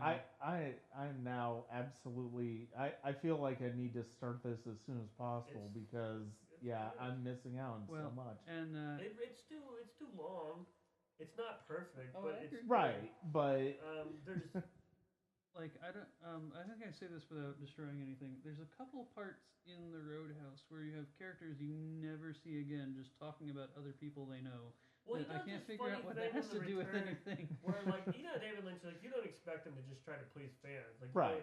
But he does that. But then he also without giving it too much away. There's certain characters where you're just like, oh really, Lynch? You just laid that out with him, like there's stuff with Audrey and stuff where you're just like, oh wow, okay, you're just gonna.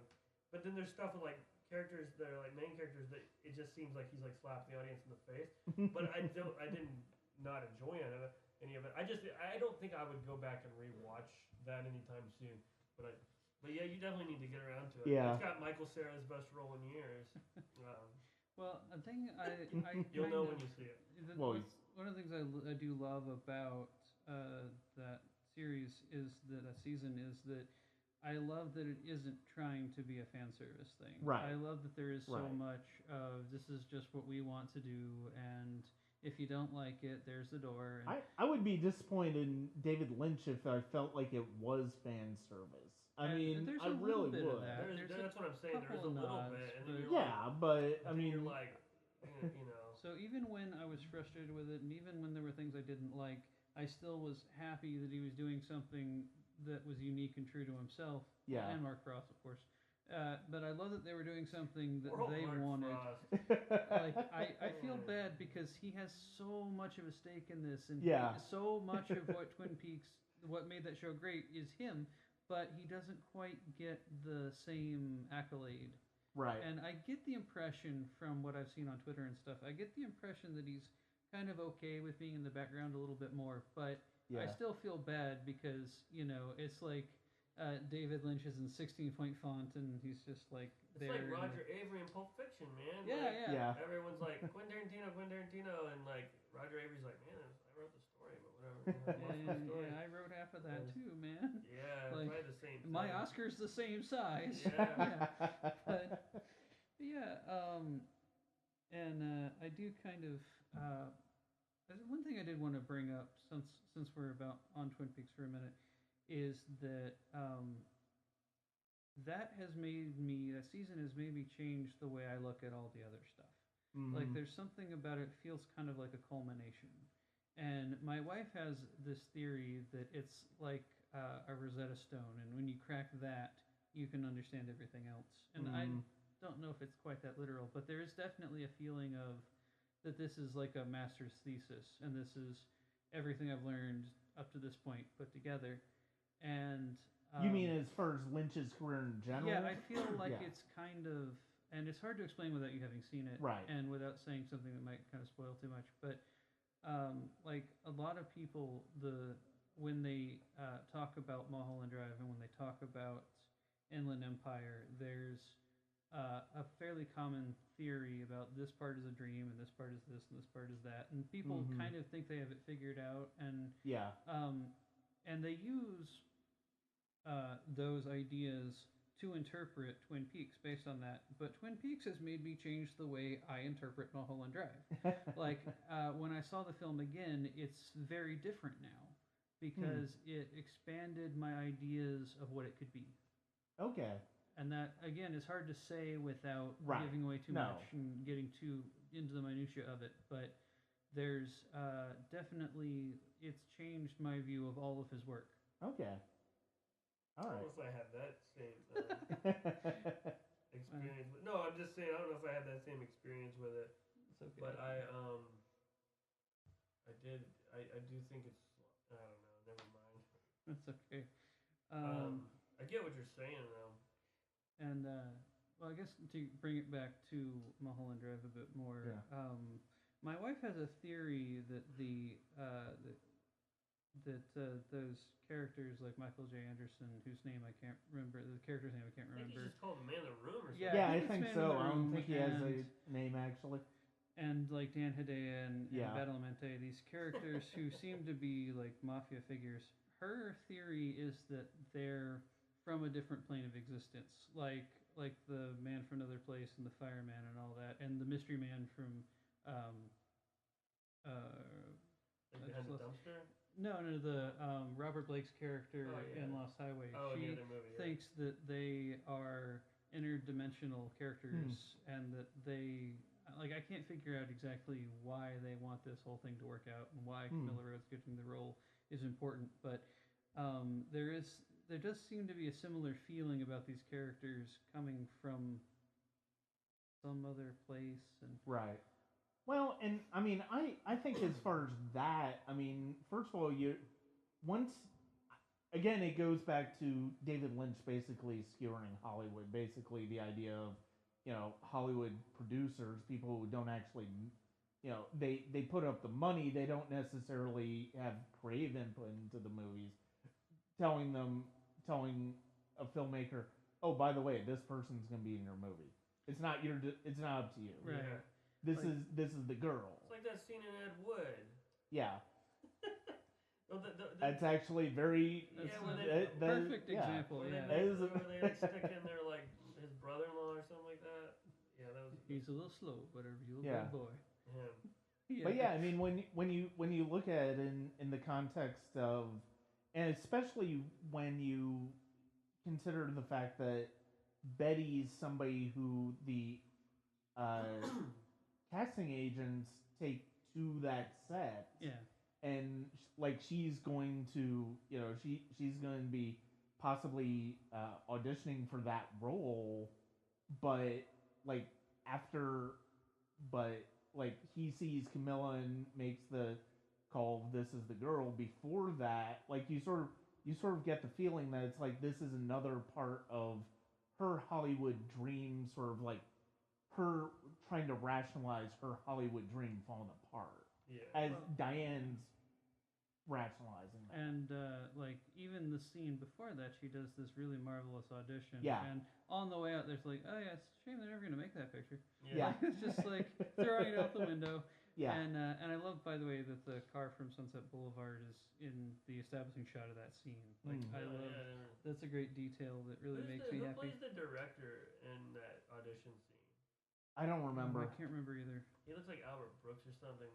That's like one of those little like roles I love where he's just like they're like basically jabbing with a stick, like say something. He's like, oh yeah.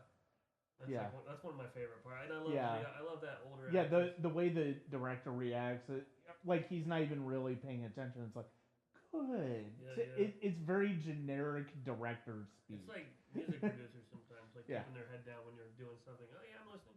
I remember I heard a story that apparently Arthur Penn would like to do really strict rehearsals, and so by the time you got to the set, you pretty much knew what everybody wanted and expected. Right. And I heard a story that after one take, he went to an actor and said, "Do that again, just like that, but good this time." But because they'd rehearsed it so much, they knew exactly what he meant. Like, oh, okay, all right, yeah, because we worked it out. But right. One thing that I was struck with was Laura Herring's character Rita. I think it's interesting that she is a blank slate, because Yeah. literally she has amnesia and you can sort of pose her into whatever you want. But Mhm. she's always so impeccably made up, and she's even in the other timeline, if you want to look at it Yeah. that way. She's still where she's Camilla. She is still impeccably dressed, Mhm. perfect makeup. She is this embodiment of a fantasy woman Right. in both timelines. And I remember there's a quote from Rita Hayworth where she said that she would often find men who were disappointed to wake up next to Rita Hayworth when they'd gone to bed with Gilda. Mhm. And I love the idea that they're kind of playing with that. Like Yeah. that Rita is this empty void that you can make into whoever you want. Mhm. And it makes me think of Vertigo a little bit. Yeah. And Marnie and all these things where someone is manipulating a woman into this perfect ideal. Right. And so, like, I do sort of agree with your point about the lesbian thing kind of undercutting the feminist aspect a little bit, but I still think the do- Betty character's great. But I love that Well, we're playing with that idea of, forcing your ideals into this vessel, this blank of a person. Mm-hmm. Well, and the thing is, going back to what Jeffrey was saying earlier when about the Club Silencio scenes, like it makes sense that I feel like it almost makes sense. You need that scene to happen after they've had this love scene between one another. Right. And the thing about that is that I don't feel like that scene is the nice thing about that movie. I don't really feel like the lesbian stuff in that is gratuitous. Oh no, I don't wouldn't think say it's that. exploitative. I think No. it's very natural. It's very in keeping with the way Lynch has built up that relationship, and so the fact that Club Silencio basically happens like at their happiest moment in Betty, or I should say Betty and Rita's happiest moment after that's happened, then that's so Club Silencio basically starts to bring reality back. It's basically saying you back into reality. Yeah. Because after that is when, after they get home from Club Silencio, we don't see Betty again. And then the next thing that happens after she finds like the box and the key and all of that stuff, then we get into Diane's life, and things start to fold. The Mobius strip starts to come back onto the other side. Yeah. And one thing about Lynch that I do like in general, and there's a couple of exceptions to this, like in Wild Apart, but for the most part, when he has scenes with nudity, they're not done in the same way that most directors would. Right. Most directors want to capitalize on it as much as possible because that's kind of a draw, and it seems almost like they're just trying to get a good shot so it can be on Celebrity Skin later, or Mr. Skin or whatever it is. Yeah. Like it seems almost like they're trying to take full advantage of this beautiful naked person for the mouth breathers in the audience, and I like a silly exploitative movie as much as the next guy. I do love dumb horror movies, and I get it. Well, I don't think that it was even like known. I didn't know that scene was gonna happen going into Mulholland Drive. Whereas like Black Swan, that's all you heard about. Oh yeah, Yeah. Like, and you were like, hey, guess who kisses in this movie? and that's Or Spring Breakers, or somewhere you like knew before you even went in that like. Well, and the thing is, I had heard about the scene. I'd read about the scene. I'd heard about the scene. But by the time the scene got there, like, that was not where I didn't find myself waiting for that scene while I was watching the movie. You're not sitting. All with of a bated sudden, breath. I'm sucked into the movie to where when that scene happens, it's like, okay, here's why this scene matters. But most of Lynch's sex scenes are much more realistic and sympathetic Yeah.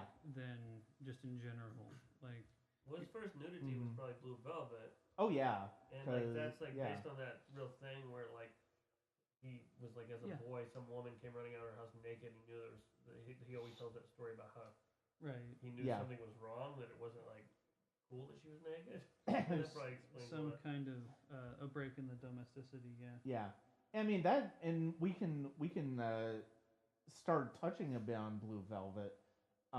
With that being said, and yeah, sort of, that's, I mean, that if you watch, I remember reading and hearing about Roger Ebert, Siskel and Ebert's Yeah, views I on watched Blue that Velvet, recently.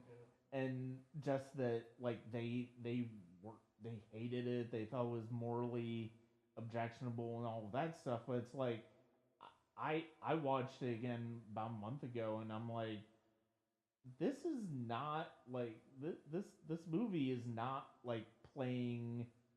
It's it's not, you know the the the scenes where Isabel Rossellini's naked and all that stuff. It's like, that's not titillating. Yeah, That's not sexy I thought Gene Siskel nudity. liked it a little more. I can't I remember. got Yeah, the I think he impression did too. Yeah. I don't think but he recommended it, but I think, He wasn't as violently opposed Yeah. as Ebert was. Yeah. yeah, the fun thing about Blue Velvet, that's usually a good one for people who aren't into weird movies, for lack of a better word, esoteric, whatever. Because it's almost got like a Hitchcock feel. It's like pretty straightforward. yeah, The weirdness comes out of the characters and like Frank Booth and Dorothy Valens and um, I mean, there's definitely weird elements. I mean, any movie where it opens with like a high schooler finding an ear yeah, is kind of out of the box, but like it more or less it's a pretty straightforward film. I mean, it's not. Well, One of my favorite details about it is that scene when you see all the industrial stuff going on in the shadows. yeah, Like I guess they just shot that with little cardboard like cutouts. yeah. Like they just like put like a high powered Mhm. flashlight. I think stuff like that's funny. yeah, Well, I I'm very impressed with Dennis Hopper's performance as Frank Booth because yeah, Frank is one of a very small handful of villains in movies that really scare me. yeah, Because like I see the nun in the new Conjuring movie, and I'm like, it's creepy, whatever. yeah. I shrug it off. Like It's because like guys like Frank Booth exist. Like there's Yeah. like terrible rapist guys that exist. even like even Bob, who's really scary. He is a supernatural entity, and there's this feeling that he's far removed from our reality. Yeah. But Frank could be real, Oh yeah. and he's so disarming, and it's so weird because he seems to be very passionate, and he seems to love music and pop culture, and like in there's a Bizarro World version where we get along really well, but this guy is just so He unhinged hates and pure id. Heineken. Yeah. Yeah.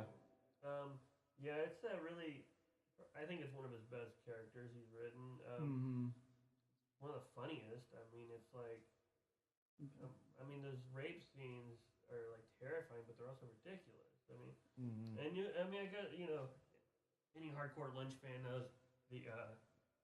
The story about the gas, how it's gonna be helium at one point, right? Yeah. Have you ever heard that? No, I hadn't So it heard was that. written as helium, and I think it's on the Blue Velvet special features. Dennis Hopper's like, just how crazy is Lynch that he thought that this character should carry around a helium tank, because all helium does is affect your voice. It Yeah. doesn't do anything to your brain. So, and also just imagine, what the heck, like Yeah. the high pitched voice would be, like so bizarre. Dennis Hopper changed it. He was like, Yeah. he was a drug addict, so he was like, why didn't he just carry around and he's like, sure, go with that. But he's like imagine what a different movie that is. Yeah. If, like every time he sucked in that gas. It would have been dark comedy. Yeah. Like it would have been absurdist dark comedy as well. That's Would have very been. Lynch, and I'm kind of Yeah. glad they changed it. Yeah. Because I think it would have. I think it would have tipped I- the scales a little too much. Frank in the needs absurd to be direction. scary. Yeah.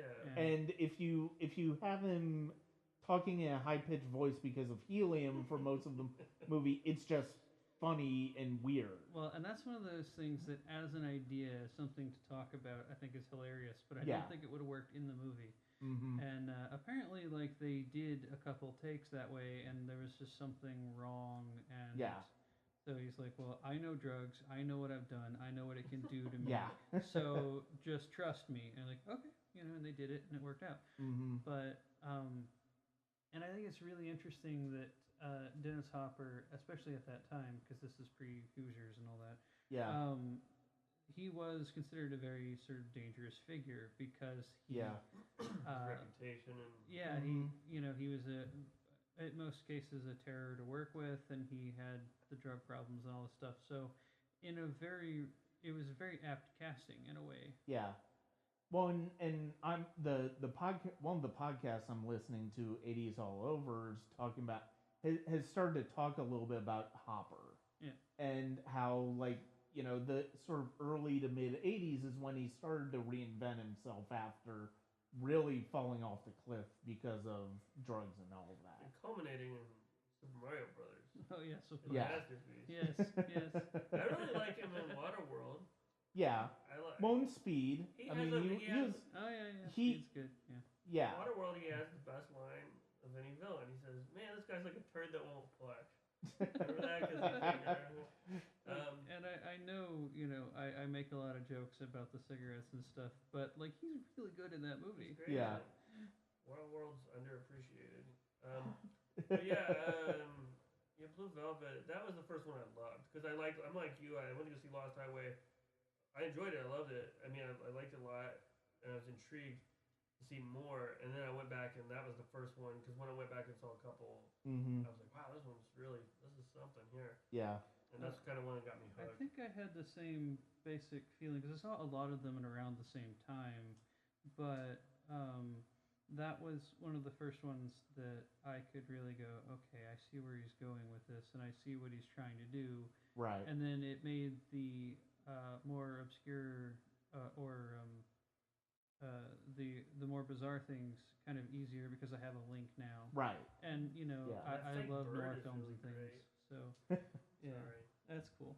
This is a really good movie. Yeah.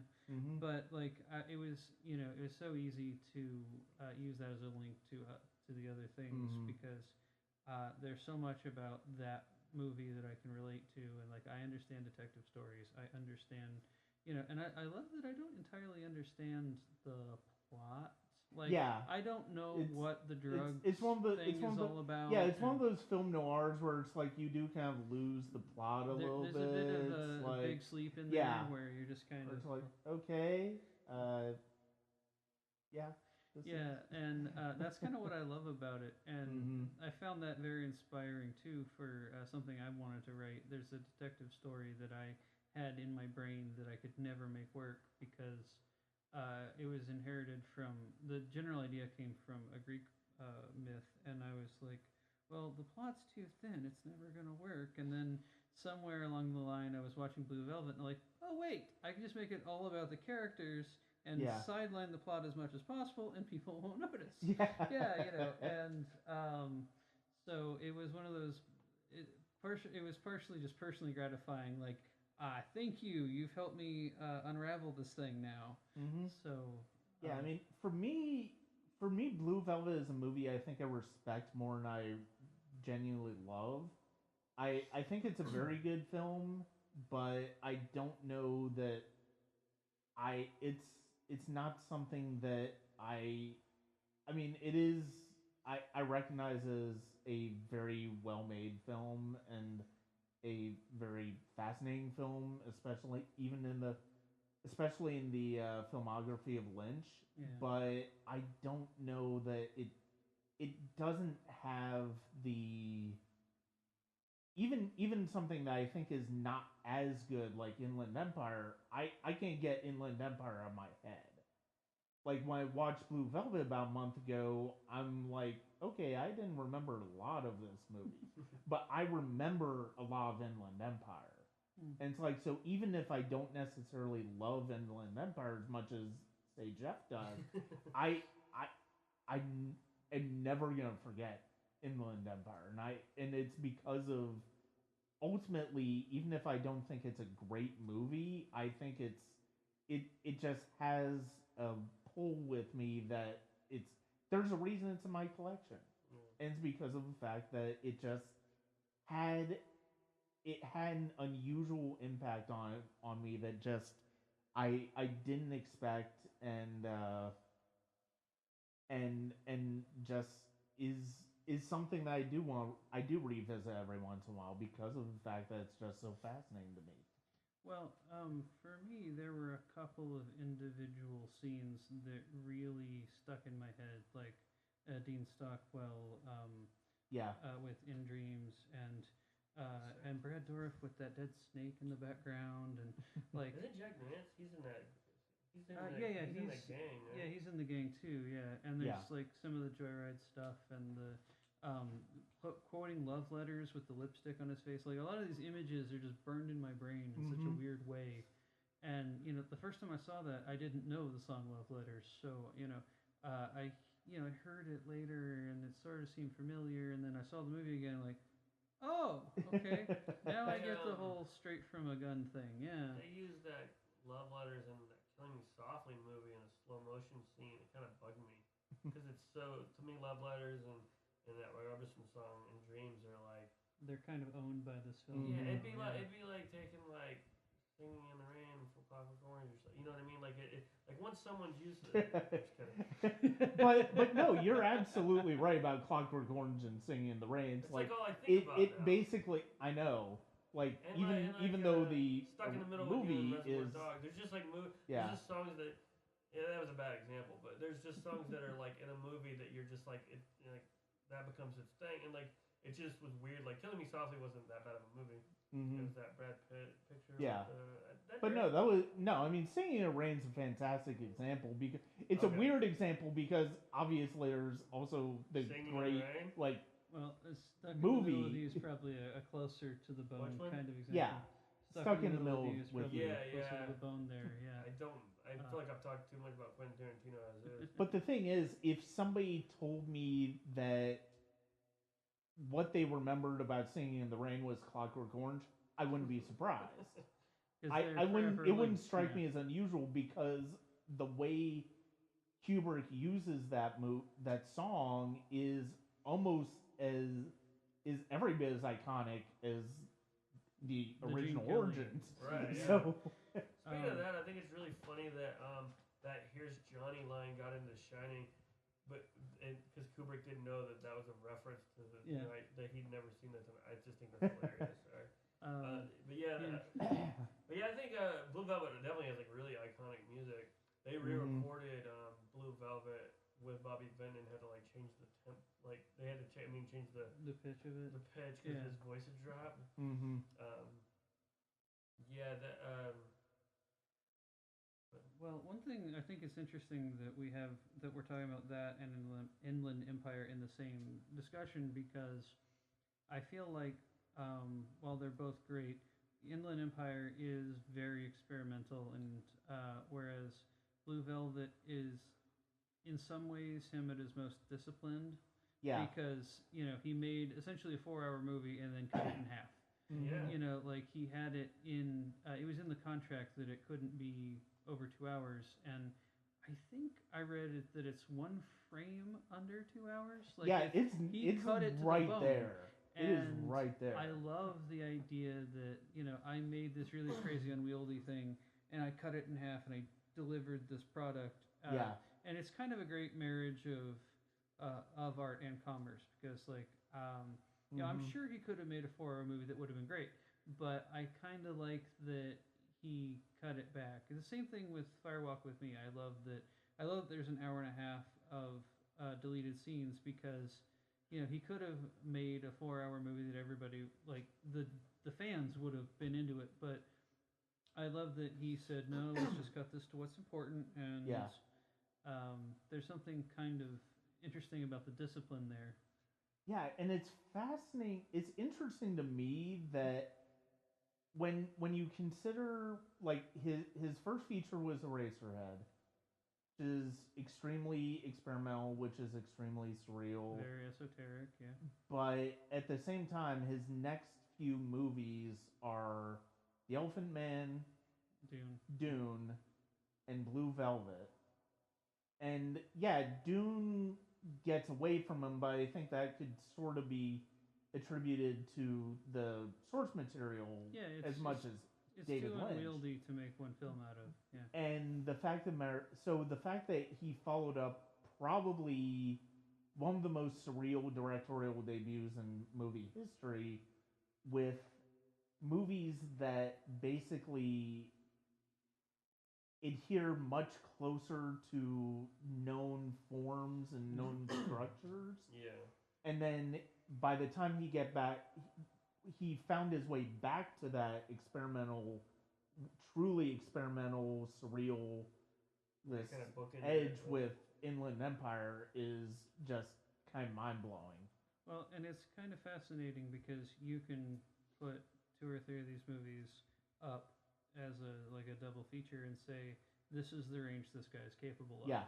Like if you look at just the first 2, if you look at Eraserhead and The Elephant Man, there's one thing that's just pure id and doesn't have any real linear plot, and then there's another one that's a pretty well structured biopic. Right. And I love the idea. Grandmother is almost. I'm sorry, but the Grandmother is like almost a feature. I mean, it's really long. Yeah, it's pretty out there. It's long. And it's Lengthwise. like it's got a similar feeling to Eraserhead, and that's one I don't think people like watch. I really like the Grandmother a lot. But it was good when all those became more accessible, because in the early 99, 2000 they released a box set of all the shorts, but you had to order from his website and it was like $50 or Yeah. something. Wasn't that on? And part of the that's Lime actually Green how box set and Eraserhead stuff? got. Yeah. That's how Yeah, the first Eraserhead finally got released, was through his period. website, and then Criterion got a few years ago. Yeah. Like I do have the Criterion edition. I'm glad. As I because do. It was so As do hard I, to yeah. find an earlier copy that was affordable, and it Yeah. would show up on YouTube now and then, but it wasn't. It's not the same. Yeah.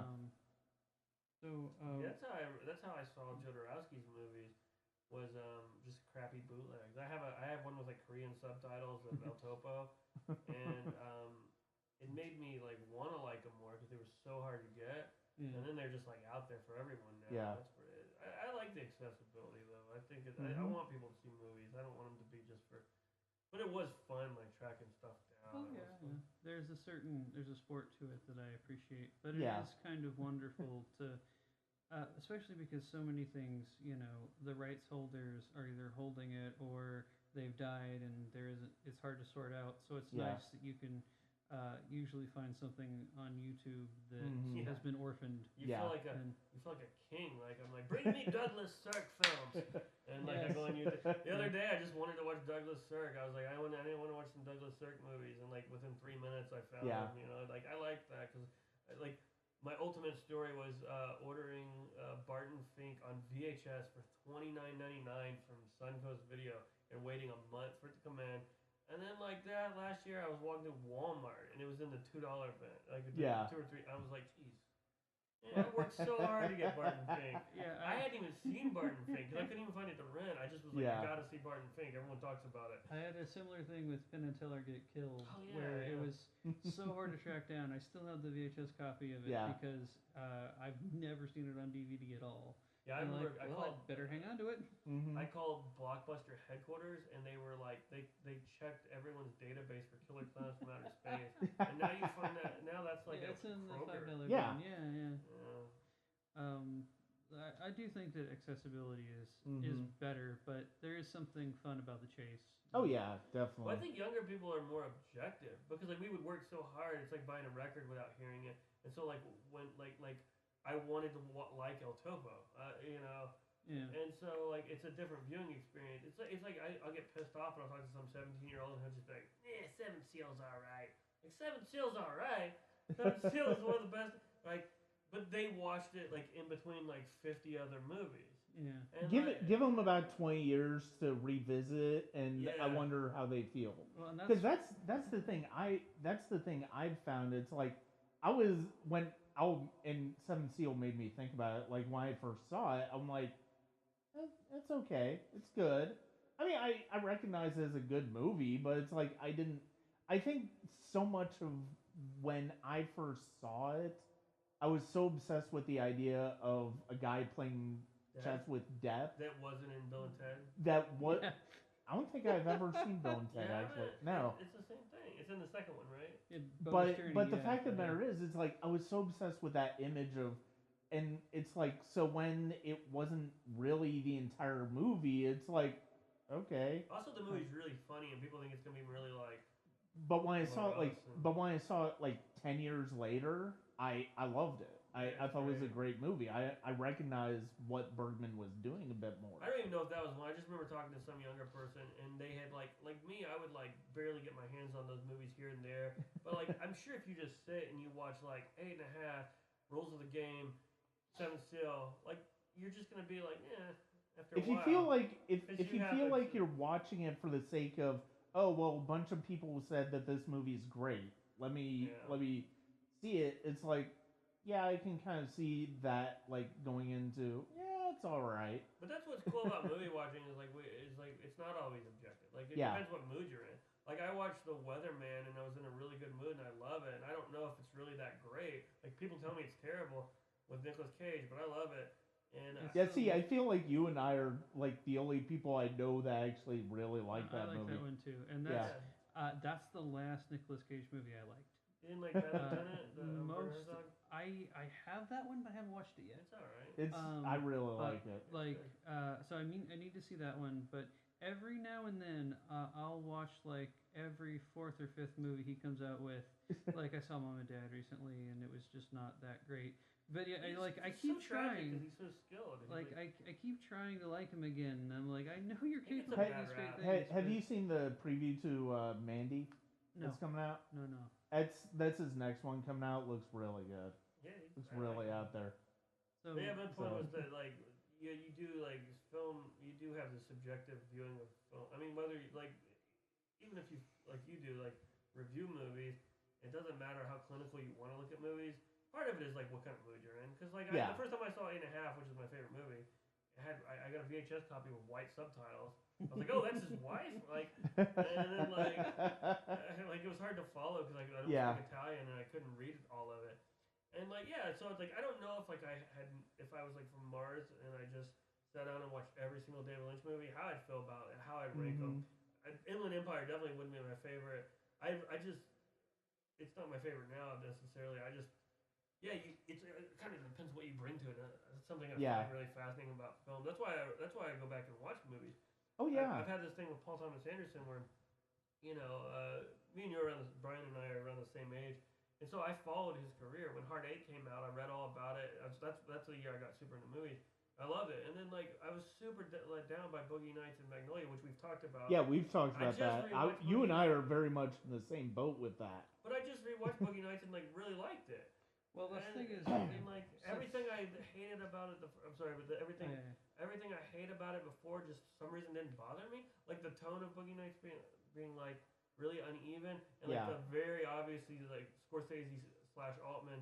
Yeah. That stuff didn't bother me because I know Paul Thomas Anderson's work so well now that going back and watching like I enjoyed it. And I always tell people am like I hate Boogie Nights and someone's like rewatch it. When's the last time you saw it? I was like when I was 18. Like rewatch it. Yeah. And like so, I think that's fun about movies. But what were you gonna say? I'm sorry. that's the first movie of his I saw. So that was that was my first impression. I was like, yeah, okay, Scorsese light. I like it. It's cool. Yeah. And then you get to his later films, especially Phantom Thread, but There Will Be Blood Yeah. and things like that, and you're like, okay, yeah, this is a completely different thing than I thought it was. And Well, Punch Drunk Love, which is probably my least favorite, I still think is a better movie than most movies. Yeah. It's just not like I don't think it's his strongest output, but people seem to really like it. Yeah. Well, Well- part of that was just Sandler not doing a goofy role. I think it just took so many people by surprise. Yeah, I mean it's a good movie. I just sorry, what were you saying? No, and well, we're all sort of like sharing our Paul Thomas Anderson, even though this is David Lynch, but that's okay because of the fact that it's like we're going into this idea of watching films and how we react to films over time. And with Boogie Nights, it's like I watched it when it first came out. I went to go see it because I was curious about it. I watched it about a week after I saw Goodfellas for the first time. Oh, And so that completely, I hated Boogie Nights because I saw way too much of the Scorsese influence. Yeah, I watched it. that's my I problem watched with it him again versus, earlier. Yeah, and I watched it again earlier this year. I definitely respect it more. I still don't love it. I still don't think it's. People forget like also how young he was. Yeah. I mean, he made that when he was like 25, 24, 25. Yeah, he was. He was. Yeah, he was like, pretty it's young. hard. Like, how old was Lynch when he made Eraserhead? How old would he have been? Late 20s, maybe 30. Yeah.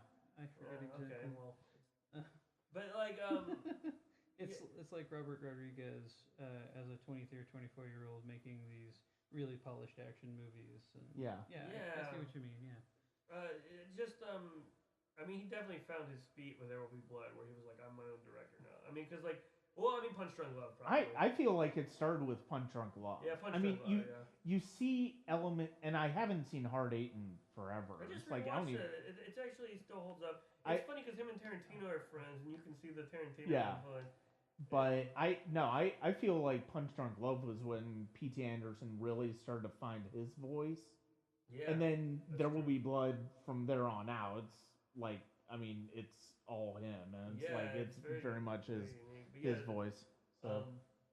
But yeah, he definitely wore his Altman. I mean, he's always been very fond of Altman. Yeah. Like you see a lot of the Player and Shortcuts and Magnolia. Which Magnolia, I went through this love-hate relationship where I didn't like it for a while. Yeah. And I went back and watched it and I loved it. I don't know. It's just weird how you go through phases and. I do think there's something to be said for a movie that's just eminently watchable. Like Boogie Nights is one of those movies that is just kind of fun to go through. Yeah. And Shawshank Redemption's another one that's maybe not the greatest movie in the world. It's a little overhyped, but it's according to guys in their 30s on IMDb, it's pretty right. I mean, like it's not quite as good as its reputation, but it's still a fun, watchable movie. And there is, as much as I love high art, there's something to that idea of this is something that's just an enjoyable ride. Oh yeah. And no, I absolutely, and that's one of the things that's so interesting with me when I go back and rewatch some of these movies that it's been like 10, 20 years I've seen, and it's like seeing how I react to them now, and it's like it's good. I enjoy it. We were talking about that before we recorded about how like Hook, like I love it when I was a kid. I'm afraid to rewatch it, and there's movies I get afraid to rewatch because I'm like I love this. I think we all have some of that. Oh yeah. RoboCop was one for the longest time because it was my favorite movie, and this was before like. I was on the internet reading about movies. This is where I only read in magazines and talked to people back in the old days.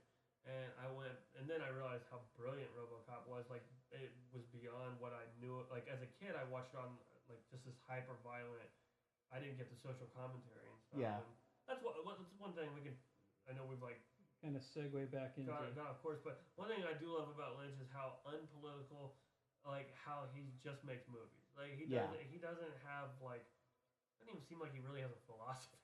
Like he just seems to like make stuff, and I think that's like he's a very pure artist in that sense. And like we were talking about rewatching, like I've never gone through a phase of not liking Blue Velvet or Mulholland Drive and had to check in on him to see if I still liked them. Like those I just like had a very strong opinion on right away. Yeah. I mean it's like some I've grown to like more, but I've never been like. Actually, I don't like Mulholland Drive. You know, like I've always enjoyed that one. Well, there's a couple of movies and albums and things like that I have, and I go back to it every year or so, or every 2 or 3 years. I'll put it on, and like, nope, still don't like it this time. You know, but I feel like there's something there that I'm missing. Yeah. So I'll I'll try it again, and like, okay, well maybe this time it'll unlock. Maybe I'll get it, but. I'm like the last year Marienbad, however you say it. God damn, I've tried to watch that movie 20 times. It just puts me asleep. And like, you know me, I like crazy ass French movies. Yeah. And I like other stuff by him, but yeah, that's one for me. I've never been able to. It's like the band The Swans. Like I think they look cool, and I always want to like them. I mean, I know Stalker was kind of that way with you because it's like you got into some of Tarkovsky. Like I know you're a big fan of Solaris, you're a big fan of The Mirror, but like Stalker, which was my first Tarkovsky, and I love it. Yeah, I need to. Like that's the one I keep trying to rewatch. Yeah. Like you just it kind of surprised me, but at the same time, it doesn't surprise me because even as a diehard Tarkovsky fan, I can admit that that's a hard watch to watch. Yeah, I think it was just like the mood I was in, because I mean, I just remember there being like an 11-minute tracking shot of a pillow or something, and me being like, Yeah. And then I got like an hour in, and I'm already a quarter through this movie, and like Yeah. nothing. It's doing nothing for me. But I probably like it more now because I do love Mirror and Solaris, and I think that might be the only two. I don't know. I don't think I've seen Andrei Rublev or. Yeah. I'm looking forward to the Criterion release of that. Did you go Re-release see of that. Stalker in the theater the other week? No, I missed it, unfortunately. I I missed wasn't 8 and a half. able to. I couldn't do it. I wanted to, They but just showed Mulholland Drive too. Yeah. Well, before we wrap this up, there is one more David Lynch little tidbit that I wanted to bring up. I mean, it really doesn't have anything to do with any of his work that he has done, but one particular project that he was famously in the running for, but did not do, and that is he was one of the people that George Lucas was looking at for Return of the Jedi. Yeah, I strongly urge everyone to pause this and go watch the YouTube video of him talking about meeting George Lucas. He's talking about eating a salad and having a headache, and he keeps calling all the Star Wars things like animals or something. Yeah. He's like he showed me a book with all these drawings of animals that were gonna be in it. And then come back and finish listening to this. Yeah, you do definitely need that in your brain before we get into the conversation. Yeah. I mean, it would have still, I think, been a Star Wars movie and been reined in. Oh yeah, and that's what I've come to realize more. The more and more I think about it is that, you know, it's like when you first hear the idea of David Lynch directing Return of the Jedi, you think, oh well, David Lynch directing Return of the Jedi. You think of like a YouTube video like someone would make of like all the tropes and stereotypes. Yeah. I usually share those when I find them. Yeah, they're funny. But like, I picture. But honestly, I think he would have probably brought the same thing he brought to like Elephant Man and like. Yeah. Like I think he would have. I think if he would have done it, he would have taken it like wanted it to exist in the same world. Because he is a skilled director. Oh yeah. Like some that's what I always joke. It sounds like I'm bashing Jodorowsky, but people are like. I don't think Jodorowsky and guys like that can do anything. Like, I think they're good at what they do. Yeah. I think Mike is good at what he does. I mean, I don't know his work as well, but like... Whereas, like, Michael Curtiz could do anything. Like, you could just give him a script for a political thriller or a comedy. Yeah. He delivers the same quality. Like Casablanca and stuff. Like, but, like, you hand him a script for anything, and he'll turn in the same quality of movie regardless of what it is. Yeah, he was a wonderful craftsman. David Lynch has proved he's like he can make straightforward stuff. He's good, but there are guys who commercials too. Yeah. Yeah. I mean, he directed like a lot of commercials, and some of them are very Lynchy commercials. But yeah, I mean, David Lynch's Return of the Jedi probably still have had Ewoks, probably still have had a lot of the same stuff that the movie that exists now does. It's like. He would have been director for hire. The fact that you brought up Elephant Man makes I do think he might have been able to take it like maybe 5 degrees closer to what a David Lynch film is. So but I don't think it would have been specific, quite as different as a lot of people imagine when they think of a David Lynch directed I don't think it would have been just as totally different. Yeah. Well, if something like this were to happen now, I think there'd be a little more leeway because he would do something like the way Marvel has brought James Gunn and Taika Waititi and people like in there and Ryan Coogler and sort of given them the ability to say like, here's what we do, here's our house style, but let's play with these other elements and make them different. Like I think that. Now there might be kind of a place for him, but at the time it was very much like this is the biggest moneymaker in the world. Don't fuck it up. Yeah. So and it would be interesting, and especially when you consider how divided the fan base was over Last Jedi and what Rian Johnson did in that movie. It is interesting to think, what if you gave David Lynch sort of free reign to play in the Star Wars universe? What would that look like? I don't even know. I mean, I think there would be a I think the bad guy. I think he would have invented a new bad guy to go. In Yeah. addition to Darth Vader, that would have been really weird and sinister. I think that's like a trademark he would put in there. He would have Forrest Whitaker with a gas mask.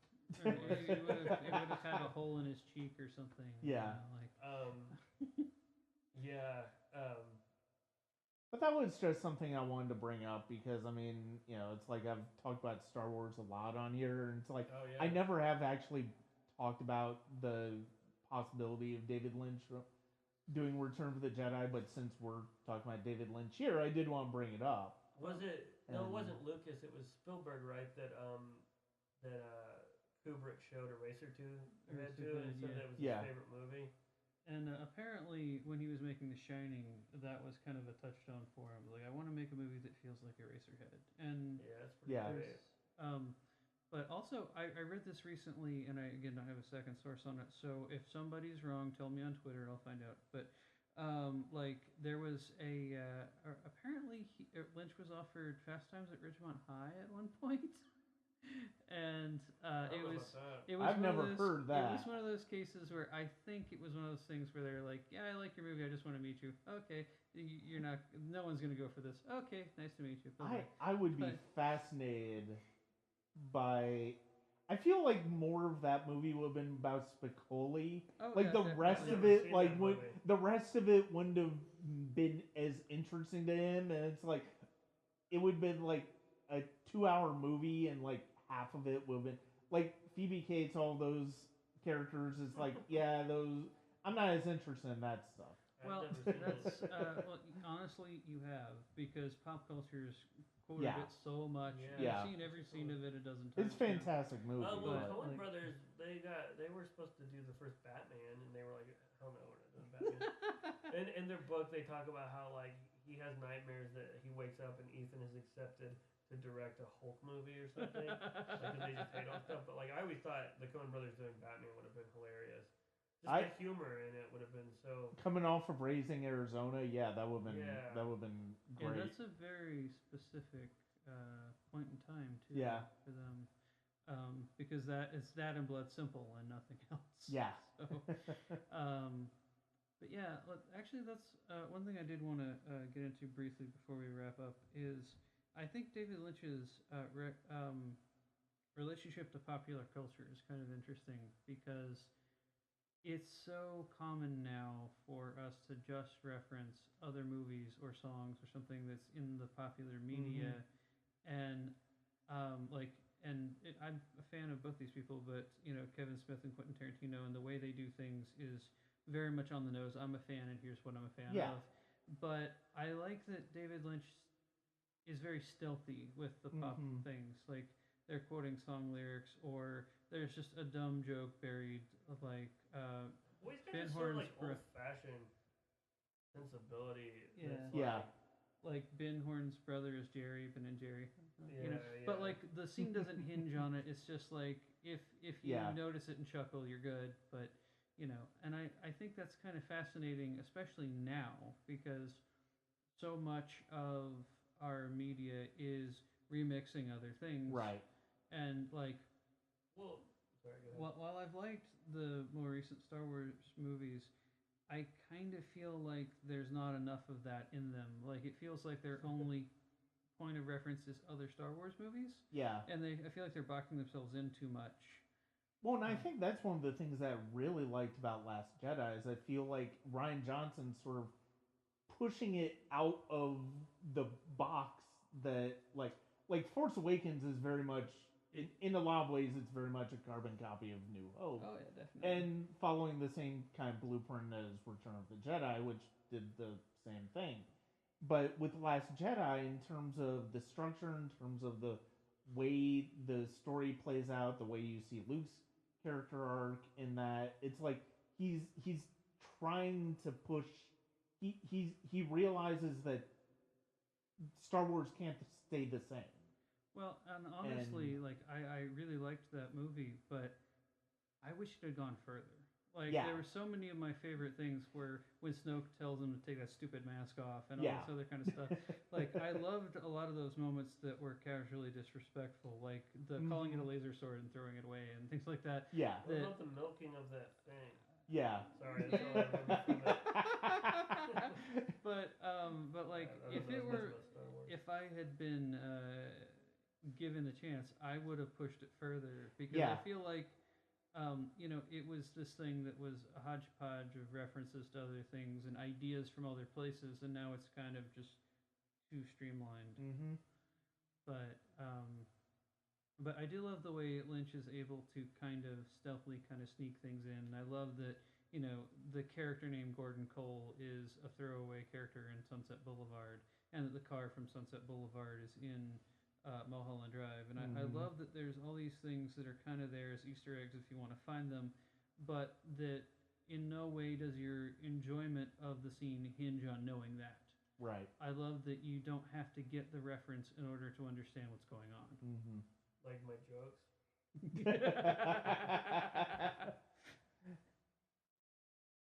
Jeffrey, did you have anything to sort of close out on? I don't know. We've been talking forever. I think we said enough. Probably too much. Yeah, probably too much. Well, I mean, the fact of the matter is, it's like, yeah, we did go off on some divergent tangents, but I mean, ultimately, I mean, we did bring it back to David Lynch, and ultimately, I mean, it ties into things that we were talking about Lynch as watchers of his films, as the filmmaker that he is, and the storyteller that he is. And I think that's one of the things that I like about this format, in that, I mean, it's especially somebody like Lynch. I mean, we can talk about different filmmakers that we appreciate, different filmmakers we feel like, are sort of in the same ballpark as David Lynch in terms of the way they tell their stories and the way they've matured as filmmakers. It's like and the way that we as movie watchers sort of have matured as, David Lynch has continued to make films and continued Twin Peaks and all of that stuff. I mean, the idea of revisiting a movie years after we saw it the first time and then seeing how our opinions change. I mean, that's kind of an essential part of, I think, really coming to appreciate somebody like Lynch. Yeah. Well, and all art is kind of an open circuit, and you need the audience to close it. Mm-hmm. And it's one of those things where it doesn't really exist without the audience because they have to interpret what they see. Yeah. And so I sort of lost track where I was going with that. But if you don't have an audience, you don't have art. Right. You've got 3 guys in a basement. Exactly. Exactly. Yeah. Well, Jeffrey, Mathew, thank you very much for joining me. Yeah. I'm glad we were able to do this. Like I said, I originally wanted to do this last year while the Twin Peaks: The Return came out, and we actually, I think I first brought up to you, Jeffrey, Yeah, 'cause I was when gonna plug you my were doing show. when you were doing a Whoops. show of David Lynch's music. Available on Bandcamp, yeah. And, we should put the link in there because it's really good. The Yeah, recording's wonderful. we can definitely do that, and I really appreciate that we were able to do this, and both of you will be back for one thing we sort of touch on my class of '99 Yeah. sort of series next year, and I know Matt, you and I have talked about doing an Ed Wood podcast.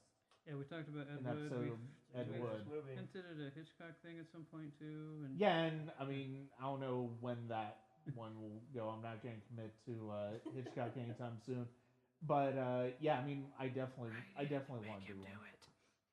Yeah. No, I definitely want to talk about Hitchcock, and that's a fascinating discussion right there. But yeah, Ed Wood, I think, is the next one that I definitely want to get to that one soon. Okay, that's and we're both going to do at least one 1999 film. Yeah. So So yeah, thank you very much, guys, for joining me tonight. Thanks, Thank you. Brian. And that's it. I hope you enjoyed this. join me at patreon.com/Sonic Cinema for more from Sonic Cinema. Coming up, I've got a lot of different episodes of the podcast, some more individual movie breakdowns to come up at the end of the year. We've got some discussions on filmmakers like Ed Wood coming up. And for now, this is Brian Scuttle. Thank you very much.